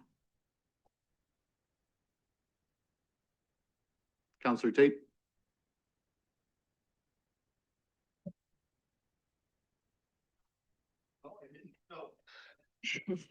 Just my final comment. This isn't in for just Oxford County. And so everybody's clear, all the other municipalities would have to buy into it. That will never happen. That's why I say it's not good value for them. Nobody can afford it. So it's not just us. I get that. All the other municipalities are going to have to buy in. And when the funding stopped, they all stopped because it wasn't feasible. So my issue is, it's money that we're throwing away, because when it comes back, all the other municipalities are going to have to agree, and they're not going to. So I understand that, but it's not just us. It's all the other municipalities, and they're not going to do it. It's unaffordable. Anyone else? Seeing none? I'm actually going to agree with Counselor Tate on this one. I've had a tough time with this, hearing on a regular basis, and that's why I wanted to make a point. I hear those residents that are asking for, or why we don't have busing going to other areas or a train that's on a regular basis. That is, it is unfortunate to our employers. Again, I hear you, but at the end of the day, I am quite positive with discussions with our other municipalities that there is not an appetite to contribute towards transit. And it's unfortunate. We look at TGO, as mentioned, EasyT transit. It has been tried, and as soon as the government funding stops, it does stop. And that's because it is difficult. Will we have it one day here in the city of Woodstock? I certainly hope so. I hope it's soon. I do not believe it's going to be today or tomorrow, though. And for those reasons, I will not be voting in favor of this. Councillor Leatherborough. Through you, Mr. Mayor, final question to the city engineer. When this, if passed, if it was conducted, the information, I mean, what's the shelf life? Like 10 years? I mean, if municipalities don't have an appetite, which is news to me, but nevertheless, if that's the case, if this goes forward and we have that information, how long can we use it for potentially? Wow. Your worship to the counselor. Yeah, that's what I think the only thing that would make it old would be radical and drastic changes to the municipalities themselves, or to if there was a drastic change in public transit within Oxford County, say a high-speed rail or whatever have you. That's something that would make it obsolete. Other than that, I could see be good for a while. Yeah. Again, recognizing Ontario Transit Investment Fund, the federal fund for the rural transit are there, but in the grand scheme of things, it sounds like a lot of money, but spread out with all the municipalities, it's really not, and that's my concern. Yeah. Anyone else before I call the vote? Oh, it's recorded vote. I apologize. I'll turn it over to the Deputy CIO Clerk. Thank you, Your Worship. I'll start with Councillor Martin, Yes. Councillor Schadenberg, No. Councillor Tate, No. Councillor Wismer Van Meer. Yes. Mayor Accioni, Man, I hate this thing. No. Councillor Lauder, No. and Councillor Leatherbarrow. Yes. That motion is defeated.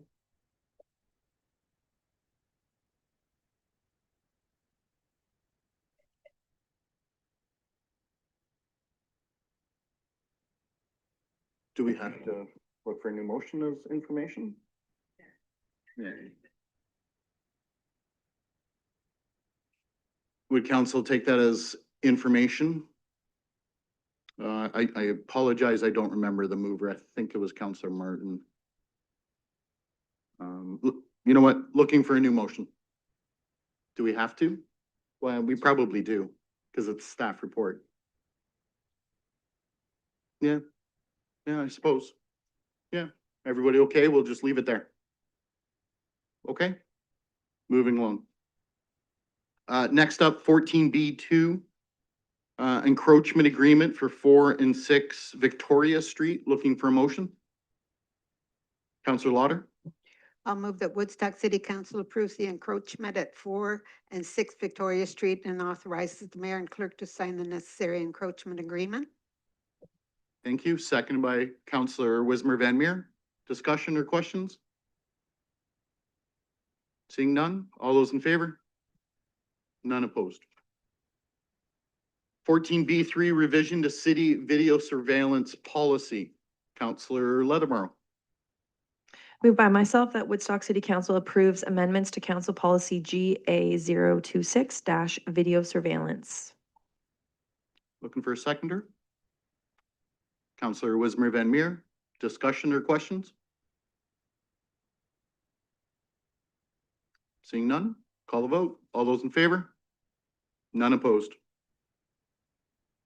So for those watching, that does mean cameras that are being installed in a transit. I believe some have been installed already, but now with policy updates, they will be turned on and recording, so be aware. Nothing from cultural services, but we do have Parks and Rec this evening. 14D1, recreation program registration for non-city residents. Looking for a motion, Councillor Martin. Thank you, Mayor Accioni. That Woodstock City Council approves Council Policy PR 018, Recreation Program Registration for Non-City Residents. Thank you. Second by Councillor Wismer Van Meer. Discussion or questions? Councillor Martin. Yeah, I fully support the policy changes. I think that as we continue to grow and our recreation assets get fully subscribed, that City of Woodstock residents should have first kick at the can to register for programs. Before moving to Woodstock, I lived in Waterloo Region, and the recreation facility was in my neighboring township, even though it was 3 minutes down the road. That township always had first access. I think they had a 10-day, 2-week head start to register for programs, and then other municipalities could register. It was common practice. Everybody knew it. Everybody accepted it. This will be a change for some people who don't live in Woodstock, but you mark in your calendar when your day is to start registering, and if there's still space available, then it's available. But we have had camp situations this year where local residents could not access local programs because they were already so full. And with recreation, I think we're at camps, we're at 23%. Aquatics is 23% and camps at 17% of non-residents. So it is the Woodstock resident that pays the taxes for those assets, and they should get the first opportunity to register. Thank you. Anyone else? Councillor Lauder. Thank you. I fully support this, and I think that I'm glad to see that this is on the agenda. So kudos to the Recreation Department for bringing this forward. Thanks. Thank you. Councillor Schanberg. Yeah, from the mayor through to Brian Connors and Parks and Recreation, just as I guess maybe not so much clarification, but just fully understanding on the courses that are taught, especially at the higher levels by the Southside Aquatic Center. When you start getting into aquatics leadership programming, this new policy would not take effect, because the idea is to attract and have necessary to have students coming from outside of the city of Woodstock to fill the programs.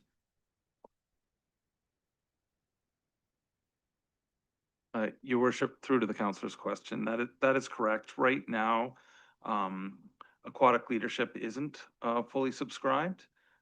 If that does change in the future, I would come forward to make a policy amendment. But right now, those courses, it is a net benefit to the city to have people outside the city come in because they aren't full, and it helps the bottom line. A village like Otterville, for example, if I can go a little further, has a swimming pool, but they probably don't have leadership programs. Is that possibly the scenario? Your worship, through to the councilor's question, we are the training hub for this area. But the real reason is we run a lot of leadership programs and we want them all as full as possible, but we haven't got to the point with those programs where we are oversubscribed. So that is the sole reason why we have not included that. Thank you. Anyone else? I also want to thank staff for bringing this forward. It happened after some discussions and learning that people were actually coming from London to come to our city camps. I was quite surprised at where some of those postal codes were actually coming from. With the amount of complaints this year, I've never had as many complaints about their children not able to participate in some camps. So thank you very much to Mr. Connors or Director Connors and your team for looking at the numbers, given the data, because I fully support this. I do think the Woodstock taxpayer should have the right to have our children as a father, even though they're older and would never do it anymore, but participate in our city-led programs. Anyone else before I call the vote? All those in favor? None opposed. That is carried.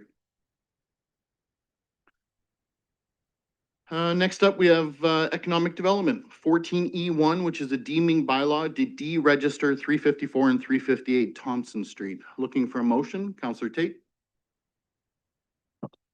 I'll move that Woodstock City Council refer the report regarding deeming bylaw to deregister 354 and 358 Thompson Street to the bylaw section of the meeting. Thank you. Seconded by Councillor Wismer Van Meer. Discussion or questions?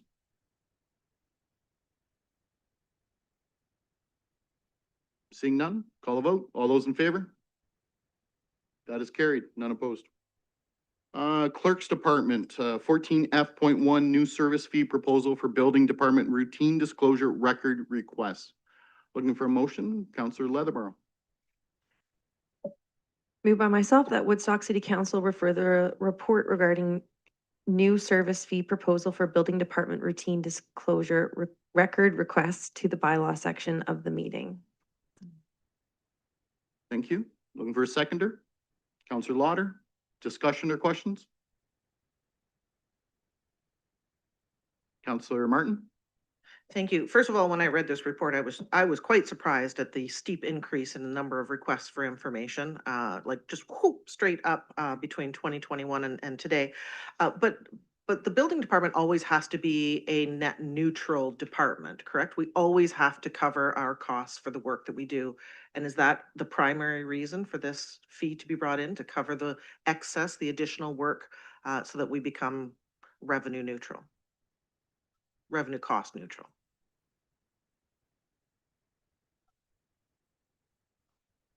Your worship, through the your worship, through to the councillor. No, yes, you're right. The building department has to be revenue neutral, and it still will be. The cost that we're proposing here is basically what we estimate the cost to answer these things. But it's more, if we can avoid the FOI process, we save a lot of money, because that process takes so much more work than just filling out a request form. If I could add on to that, and for those at home watching, those FOI requests are mostly for surveys for their properties, for fencing, and the most of them are that, correct? Yes. Yeah, blueprints, etc. Anyone else? Call the vote. All those in favor? None opposed. That is carried. Also from the Clerk's Department, 14F2, Community Grants Advisory Committee Councillor Appointment. Councillor Lauder. Thank you. I'll move that Woodstock City Council appoint Mayor Accioni to the Community Grants Advisory Committee for a term from August 14th, 2025 to November 14th, 2026. Thank you. Is there a seconder on that? Counselor Tate? Discussion or questions? Just like to, again, thank the Grants Committee. It is something I try to attend as often as I can. I do read it all the time. So I did offer to step in and be the official member of council to that, as it is quite an important task. Anyone else before I call the vote? All those in favor? None opposed, that is carried. I do want to say thank you to Councillor Martin for her time the last 2.5 years on that committee. Next up, we have 14G, Chief Administrative Officer, Funding for Student Intern, 14G.1. Councillor Schanberg. Yes, motion that Woodstock City Council approves $9,000 from the reserve for salaries and benefits for a marketing and communications intern position for a 12-week period. Thank you. Do we have a seconder on that? Councillor Tate, discussion or questions? Councillor Martin? I found this one a little bit odd in that a student approached us and asked us to hire them and to approve funding, which I found to be quite unusual because as an employer, that's just not how it works. Do we not have a hiring policy that would suggest that we need to create a position, we post the position, we interview for the position, we award the position, rather than a candidate coming to us? What stops the flood of people coming in saying, I could do that, and ask for $9,000 over and over and over and over again? I'm going to turn that over to the CIO. Sure, your worship, through to Councillor Martin. Granted, it is like an unorthodox situation where a student presented themselves. In this particular instance, this student requires this 12-week intern in order to complete their undergraduate degree. Lives fairly locally. Was looking at opportunities in Toronto in the more traditional sense, and preferred to not take those opportunities because of the costs of living in Toronto away from home, but was struggling with finding anything that would meet the program requirements locally. And that was the reason for the approach to the city.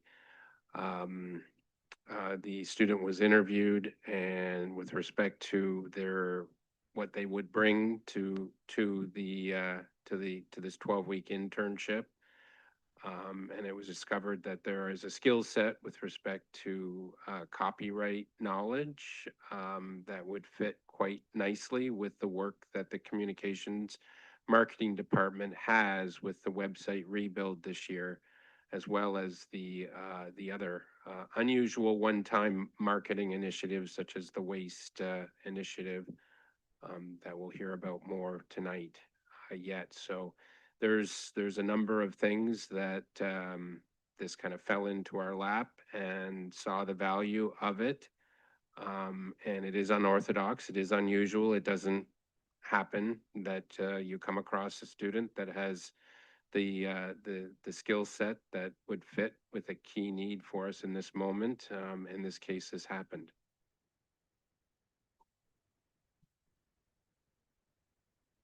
Thank you. Anyone else?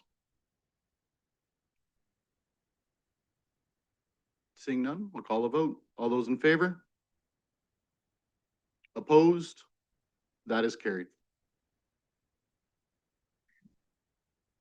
Nothing from human resources, nothing from fire services, but we do have fire services, 14I.1 fire apparatus pump replacement. And the chief has been sitting here very patiently all evening.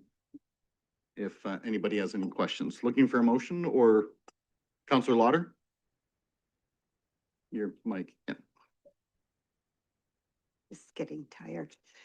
I'll move that Woodstock City Council approves the $76,264.30 cost of the pump replacement for engine 2, plus the applicable taxes to be funded from the reserve for purchase of fire equipment. Thank you. Is there a seconder on that? Counselor Wismer Van Meer. Discussion or questions? And again, I'll make sure everybody knows the chief is here in house.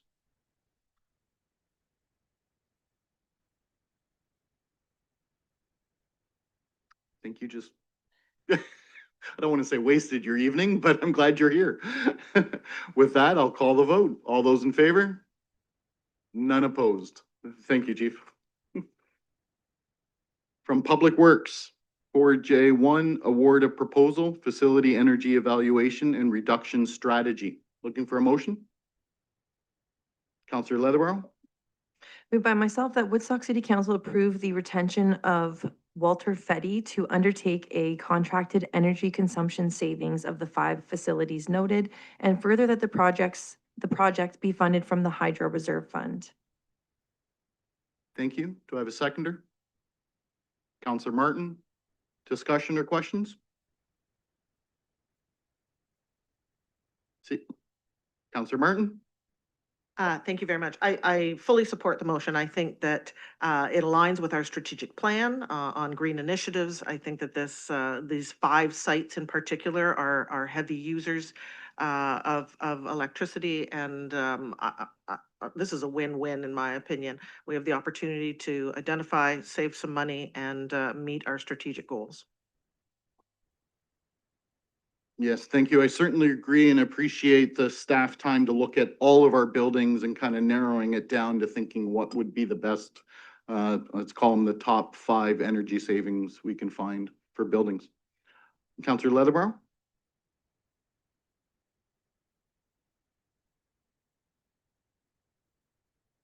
Sorry. Through you, Mr. Mayor, just a comment to the new Director of Public Works. For this report and the next report, I just wanted to applaud you for including attachments within your report that we in the public could sift through at our leisure. It was new to me and I really appreciated that. So thank you. Thank you for bringing that up. Anyone else? Seeing none, call the vote. All those in favor? None opposed. That is carried. So this is the next big one. 14J2, solid waste service update, upcoming curbside collection changes. Anybody watching, please pay attention. Councillor Martin. Thank you, Mayor Attiani. Moved by myself that Woodstock City Council receive the report regarding solid waste service update, upcoming curbside collection changes as information. Thank you. Is there a seconder? Councillor Leatherborough. Discussion or questions? Councillor Martin? Yeah, I highly recommend that people take the time to read this report. And I know that it's been in the media, and communications will summarize this. There are a number of changes coming in the city of Woodstock around curbside collection. And personally, I think that in large part, they will all be very positive changes. But change brings some anxiety for people. I think that the curbside collection of organics, if you have lived anywhere where there is organics collection, you will not imagine what your life was like before you had it. We are in the season right now where my household goes through a watermelon pretty much every other day. And every time that enormous rind gets put into my black bag, I, get that horrible feeling because I know that it's going to end up in the landfill, and that shortens the landfill's life cycle. We're going to see some significant changes to the blue bin program, and there are a lot of unanswered questions around that right now because it is no longer going to be a municipal responsibility. It will be a provincial responsibility. We're also changing to a 6-day collection cycle, which at a glance looks painful to adopt, but many communities do it, and it is an enormous cost-saving measure to move to that. So I highly encourage people to read this report and be prepared, because in January we're going to see these changes and they will make your life easier, more affordable when it comes to waste management. Thank you. Counselor Shanberg. Yeah, from the mayor through to Mr. Mullenhouse, I just want to ask the line there where it says curbside recycling collection will no longer automatically align with garbage collection, as this will be provided by the pro-funded contractor, Mterra. Now, what are the odds that we can get these to align at the same day that your recycling day is your garbage day?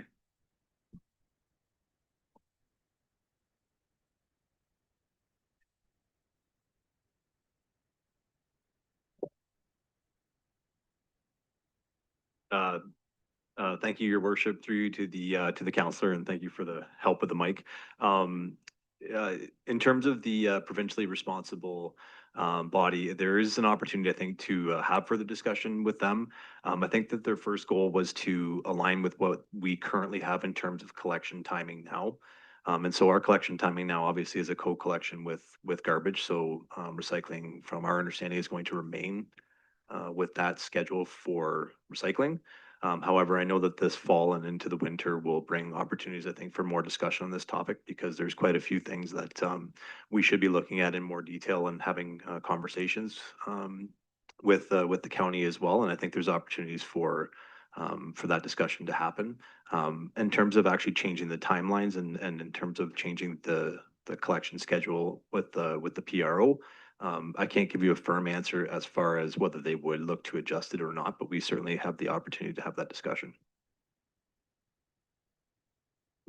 If there is a, Before Sorry. you ask another question, if you don't mind, and I Go apologize, ahead. Mr. Gross has been here all evening as well from Oxford County, who is the Senior Manager of Transportation and Waste Management. So I want all of council to know Mr. Gross is here, and I'm quite sure he wouldn't mind coming forward if there is a question to be directed at the county, if I can be so bold.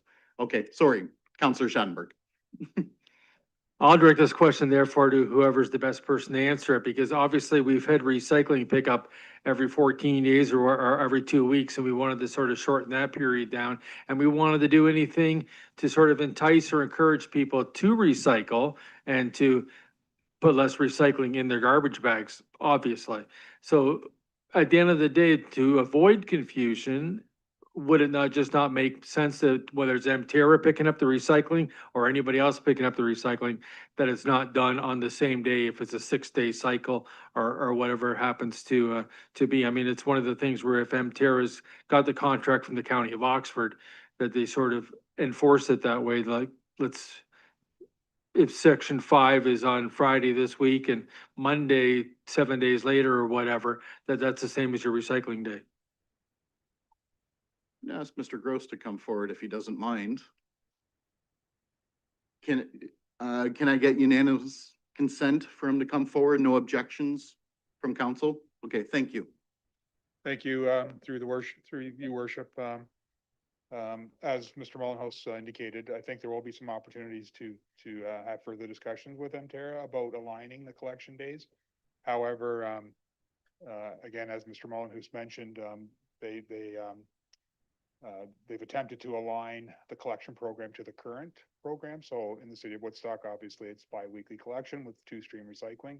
So actually had a conversation today with Mterra regarding that, and that is the objective, is to keep the programs as consistent as possible, just to ease that the change for residents. But again, we can certainly have those discussions and see if there's an opportunity to align the collection days. Thank you. Anyone else? Well, I've certainly shared my concerns with the changes coming forward, and I just want to say thank you very much to our county partners as well as city staff.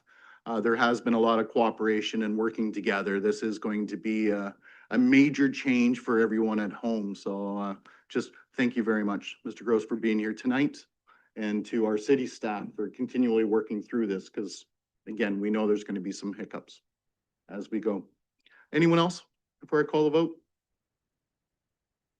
All those in favor? That is carried, none opposed. So with the Wasteline app that the county has, I would recommend anybody at home to make sure you sign up for that. again, to stay tuned of any changes or with the changes that are coming. And there's nothing from IT tonight. No special committee or advisory task force reports. No notice of motions, but there is new business.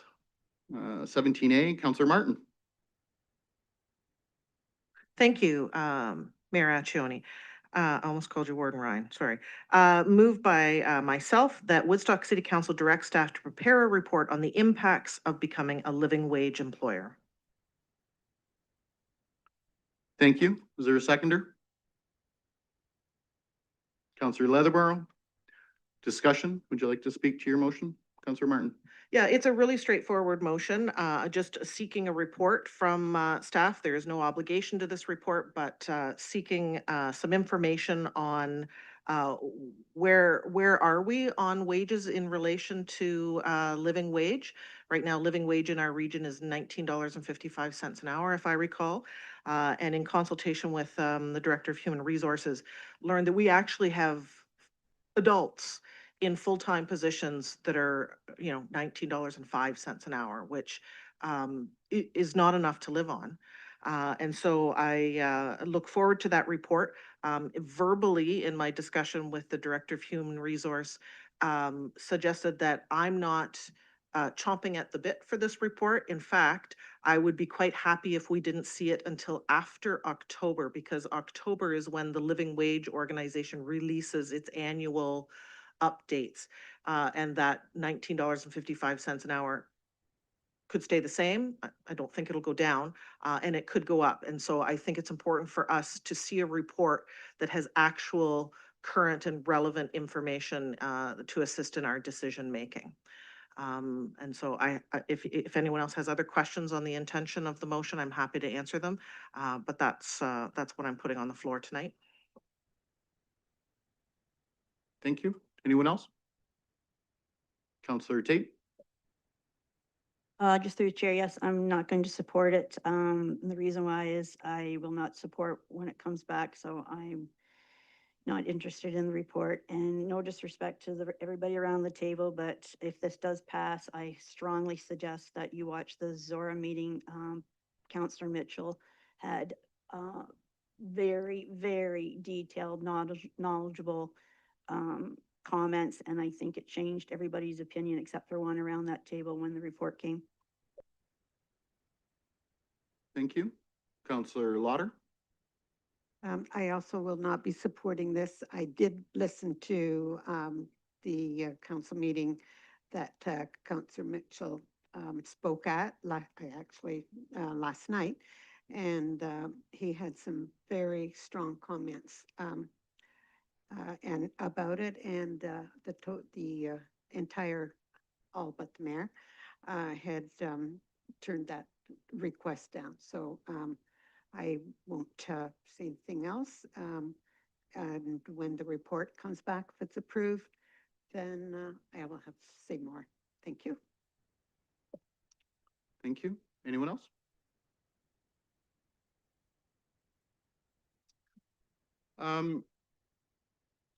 I struggled with this one as well. I do think everybody should make enough to work. It's the listening to that as well with Mr. Mitchell and the discussions that were had and the different thoughts certainly has changed my perspective on what that could mean for municipalities and the costs associated with doing that. And for that reason, I will also not be supporting this motion, unfortunately, even though I changed my mind quite recently because of that. Anyone else before I call the vote? Councillor Schattenberg. Yeah, I'm willing to support this motion only based on the fact that I'd like to see all the parameters that could possibly be involved. Because, for example, if somebody's making $19.05 an hour, does that include any extras for medicines or eye care or anything along those lines? How many hours do you have to work to be able to qualify for any kind of municipal benefits, whether or not you're in the union or not in the union, to be able to get to a retirement plan that might be matched by your employer? But the biggest question in my mind always is if a third party group came into the city of Woodstock, let's say a plumber was doing expansive work in the city of Woodstock, and he had a fourth person that was on his work task, who job basically was to fetch the wrench, basically like low end, no qualifications as a plumber. Is that gentleman also gonna get paid, or woman for that matter, have to get paid $19.55 an hour if that's the new living wage, or if they can be paid minimum wage? Because I think a lot of communities and organizations have said that that's the difficulty in this whole program, is the third party employees that are sort of working for the city at that time, or the municipality or the employer. Counselor Leatherborough. Through you, Mr. Mayor, I'm not a betting gal, but I think this will be a tie, therefore defeated. But I was going to support the motion on the basis of I was interested in the information that would come back. So just to kind of dovetail off of Counselor Schattenberg and what he just said. Thanks. Anyone else? Again, I will admit, I really struggled with this one. This was tough. But I'll call a vote. All those in favor? Opposed? That is a tie, so it is defeated. That brings us to draft bylaws. Counselor Tate.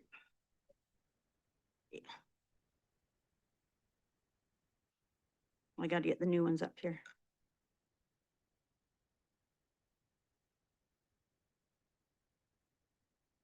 For those watching at home and for council, there is some slight changes here due to pecuniary interests, if anyone is wondering why the changes. So moved by myself, seconded by Councillor Schattenberg, that the following bylaws be given a first and second reading: 8765-25, 9767-25, 976, whoops. You have to read them out.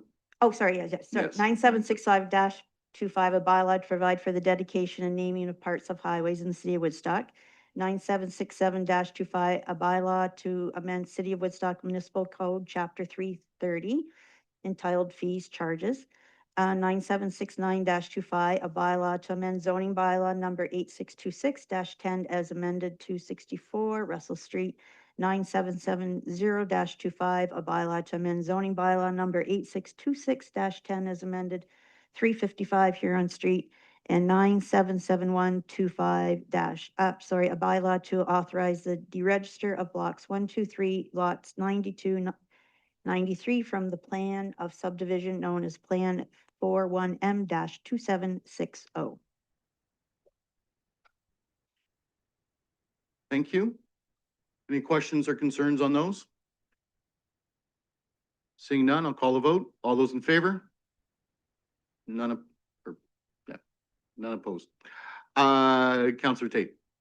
Moved by myself, seconded by Councillor Schattenberg, that the following bylaws be given a third and final reading: 9765-25, 9767-25, 9769-25, 9770-25, 9771-25. Thank you. Last chance. Any questions, concerns? All those in favor? Those are carried.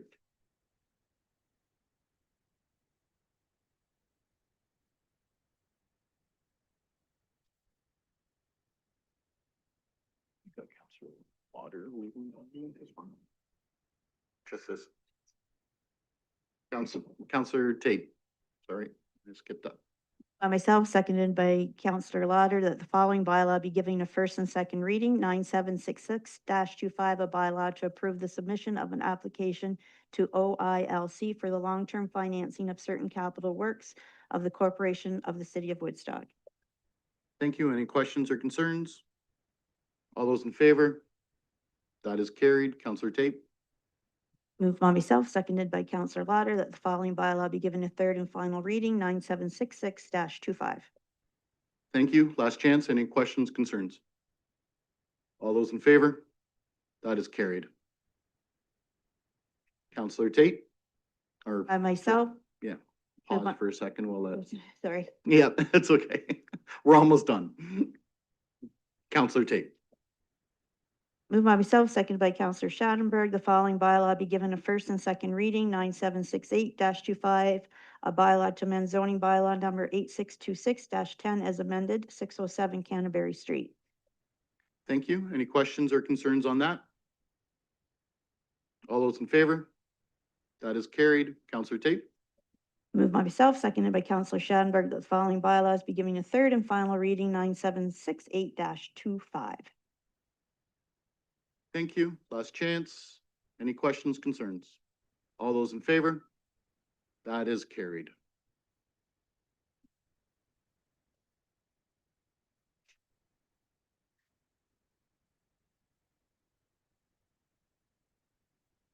I'd like to thank the clerk for separating those out as well for all of us to understand what we were doing here. So thank you. And tonight we are going to start. It is questions and addresses by members of council. We're going to start with Councillor Leatherborough.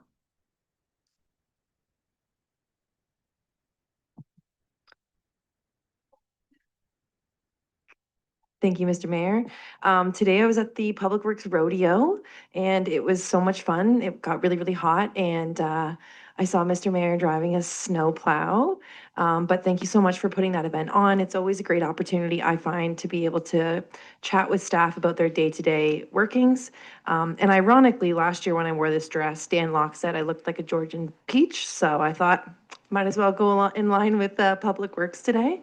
And yeah, I hope everybody enjoys the rest of their summer. It's hard to believe it's the middle of August, and we'll see you in September. Councillor Martin. Thank you very much. I also thoroughly enjoyed the Public Works event today. It was great to talk. I really had some good conversations with some of our summer students and how much they enjoy the work. And working as a student in Public Works is not glamorous. It's dirty, it's dusty, it's sweaty, they're outdoors all summer, and yet every single one of them had very positive comments about their work. I also had some really interesting conversations with them about living wage, but that's another topic. I'm really excited to be going home and packing up. On Saturday morning, I'll be heading up to Ottawa for the AMO conference. I really appreciate all the work that staff has done to prepare Mayor Accioni and I for our delegations. I think we have two incredibly important conversations ahead of us this week, one with Municipal Affairs and Housing and one with Ministry of Sport and all the other initials. But these are our opportunities to have meaningful conversations about what is happening in our community and our opportunity to advocate for the needs of our community. And those advocations aren't always about asking for money. In fact, you're most successful when you don't just ask for money. And so staff have been incredibly creative on putting together delegation packages for us that go beyond just dollars and cents. So I look forward to the opportunity. There's always great networking. It is a long haul to go up to Ottawa and back. But I believe that it's worth it for our community to have those conversations. So looking forward to it, and I hope people enjoy the rest of their summer. Thank you, Councillor Tate. I would like to thank all the staff that volunteered at Cowapalooza. It was 2 very hot, long days, but especially to Ann Ash. And I've always said when she leaves us, we're going to need to replace her. So she was there both days. I think she was there till 1:30 on the Saturday and then back at 8 o'clock the next morning. But we had a lot of staff that volunteered from every department. So thank you very much. Great appreciated. The public really enjoys that event and I think it's well worthwhile. So just a couple of sad things. I just want to comment. Kathy Karn passed away the other day, long time business owner for Rick Karn Auto Body. They've been around for years. Fantastic family. Yeah, it was very, very quick. And I had a message from her son. And I thought, this is how most people would like to be remembered. And he said, thanks for the note. She was a great mom and a great grandma. So for everything else she did, that's how he wanted to be remembered. And I tell you, she was so proud of those grandchildren, went to all the Navy vet games. Fantastic woman. Hate to lose people in the community and long-term business owners. The other one is a comment, of course, the Ludington families had their fair share of anyways, just like to comment that another family, the grandfather was mayor in this city, and every family member are, I can't even explain how great they are. The nicest people you would ever meet, and I would hate to anybody to have to experience the tragedy that they did. And I'm sure we're all thinking of them. My last comment is I'd like just to say everybody deals with these things differently, grief, how they deal with it. And I think I commented this one time in council, sometimes when somebody lashes out at you, it's not you, it's something the person's going through. So I need to apologize to the mayor because I had a tragic event a couple weeks ago I was not dealing well with. You had sent me an email and I was a little rude, actually. So I have to apologize publicly to you, and I have to say, not that we always agree, but for the public's benefit, our mayor loves his job. So I know you were trying to do your job. I was just dealing with something. I'm still not dealing with it very well. And I lashed out at you by mistake. So I apologize. And just so you know, for all the public, we always disagree. People disagree all the time, but I know you love your job. Thank you, Councillor Tate, because I absolutely love my job and I'm honored to sit in this chair every single day. And I know I don't make everyone happy. I try to make the majority happy. So thank you for that. That means more than you know. Councillor Schattenberg. I didn't know that was coming, by the way. So thank you. At the beginning of the meeting, you did a nice proclamation for the month of September to be the Terry Fox month or Terry Fox Run month. Not sure if you said when the Terry Fox Run is though. It's September 14th. 10 a.m. is when the run actually starts, 9 a.m. for registration. And Southside Park is sort of the home base again for it. And I did want to mention that 2 days earlier on September 12th, it's becoming a real tradition that the Lions Club of Woodstock sponsor the Navy Vets home opener for Junior C hockey. And by doing that, we use it as a night to promote the Terry Fox Run. So that's why the Terry Fox Run, and always call it collect loonies and toonies for Terry at the home opener of the Navy Vets. So that's on Friday, September 12th this year. September 18th is the annual Southgate Center Golf Tournament. This year it's at the Ingersoll Golf Club. $120 for Southgate members, $145 for non-members. It's a scramble, 18 holes of course, lunch, dinner, and there's a silent auction. If you'd like to participate in that, Southgate Center website or their phone number 539-9817. And the other thing I wanted to mention is the Oxford Archives have compiled a book by Liz Domash. She's the one who's compiled the book through Oxford Archives. And it's called Growing Stronger Together. And it's basically a brand new history of Oxford County book. So it touches on all kinds of things, whether it be in Tillsonburg or Norwich or Woodstock or Ingersoll. I think you get the idea. But what's nice about it is there was contributions made by various other people that are sort of historians in Oxford County, whether they be Heather Reynolds, Elaine Becker, Brenda Boswell. People know all these people, Stephen Smith, Scott Gillies, who's the retired curator of the Ingersoll Museum, and Kathy Richards, who's been involved in the Historical Society forever, literally in Oxford County. Now, the book is available at the Oxford Administration Building, and it's $45, and it's certainly worth the price. Thanks a lot. Thank you, and Councillor Lauder.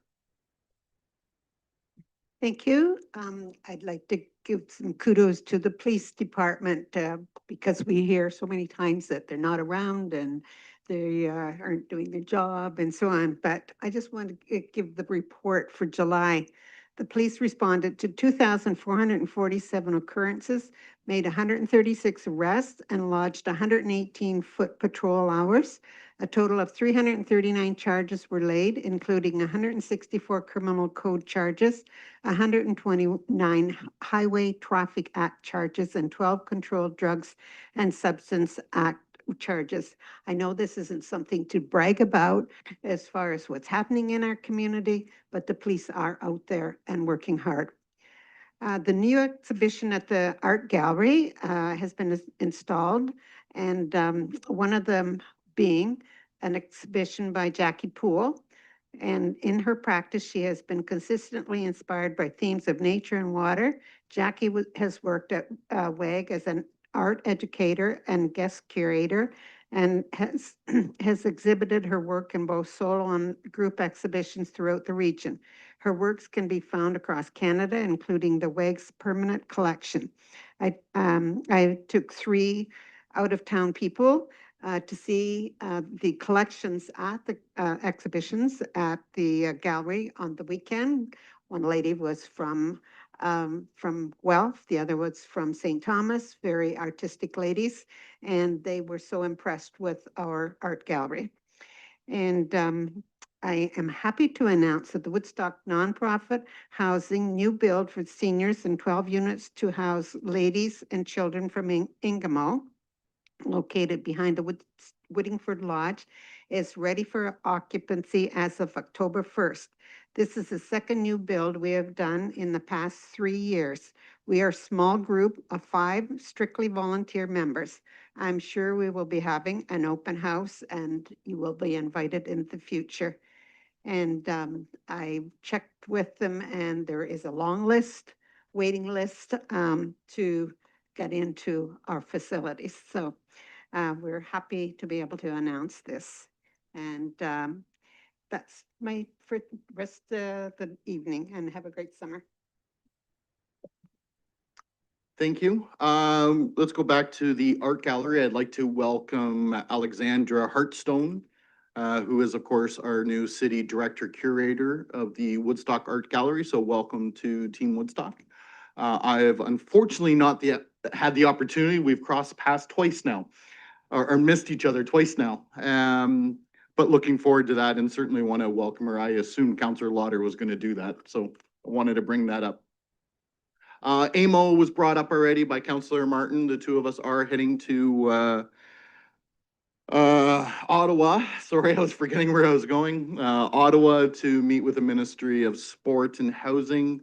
Two very important, if you recall, well, housing, of course, was talked about at length today, about the concerns of Woodstock and to those residents that were in here. I know I disappointed some tonight being the tie vote again. But this is what we're bringing forward and speaking to the ministry about, as well as sport. It's no secret, we've been talking here a few times about a new complex, hopefully at some point here in the city of Woodstock, and we'll keep bunting and I'll keep advocating for this great city of ours. Cowapalooza was a huge success. Big Wreck on the Saturday night was packed. Even the Friday night with the Chris Stapleton band, I really enjoyed that a lot more than I was even expecting. A band, they were fantastic and great group of guys participating in that. So welcome them. I did on the Saturday evening. I had a couple and they made sure to come and find me. They were in here from Oklahoma. They had flown in just to see Big Wreck. They came in that morning, Saturday morning, just to watch Big Wreck into the city of Woodstock. They were spending the night at in town, and they were leaving the very next day. That was what they want to do for their anniversary. They do this on a very regular basis. They go around to different parts. They've never been to Southern Ontario before, and they compared us to their favorite city of Colorado. They loved Colorado, and Woodstock is on the same list. They had to make a point. I've never been to Colorado. I want to now, but I'm really glad they came up and made a point of finding me through the crowds and saying that they loved our city so much, just what they explored during the Saturday afternoon. Yeah, I was wearing cow pants. I was a little easier to find. That's for sure. I do want to say a couple of happy birthdays. Happy birthday, Councillor Schattenberg. I won't say what number, but you're older than me.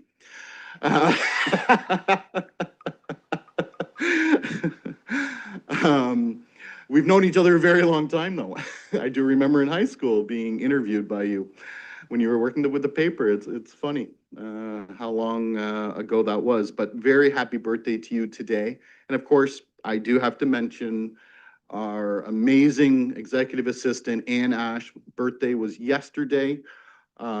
We could not do what we do around this city at this point without her. Like, you know, I know it was mentioned, she is fabulous, the first one there, and literally the last to leave. I walked her to her vehicle Saturday night.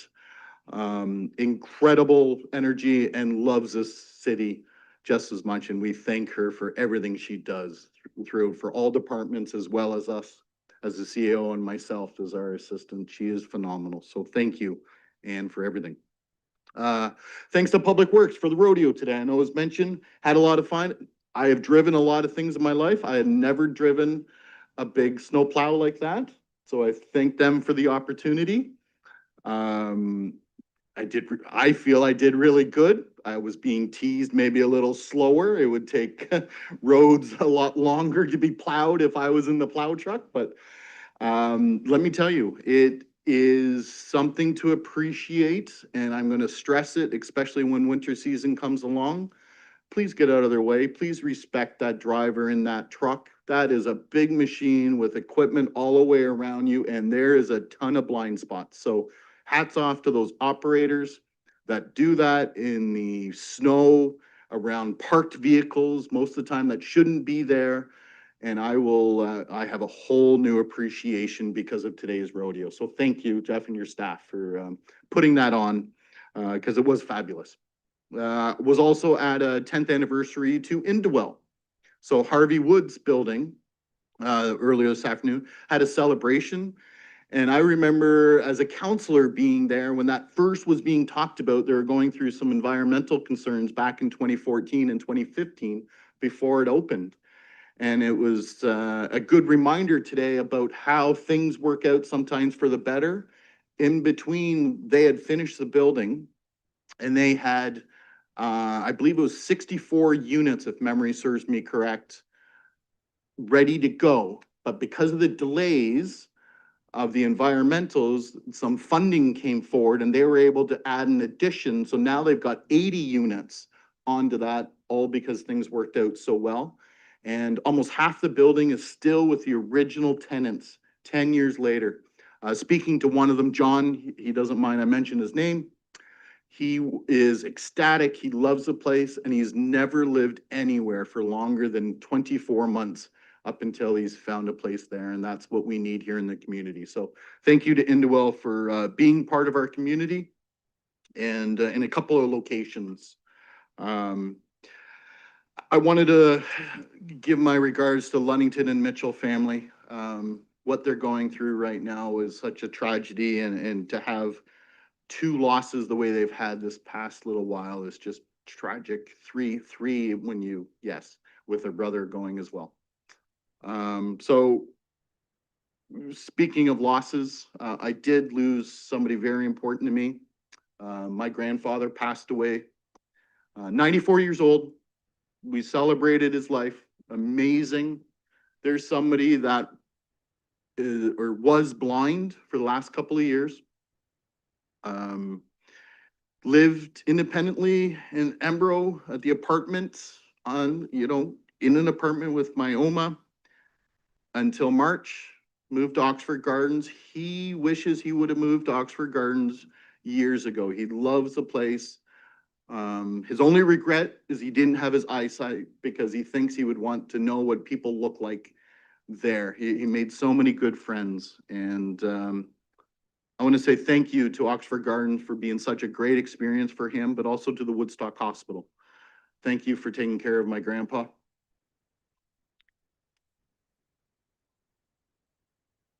He will be missed. I'm going to call for an adjournment now. Councillor Martin, second by Councillor Schanberg. All those in favor? We are adjourned. Enjoy the rest of your summer, everybody. Thank you. Give everybody a hug and a kiss. You never know when it's going to be your last goodbye.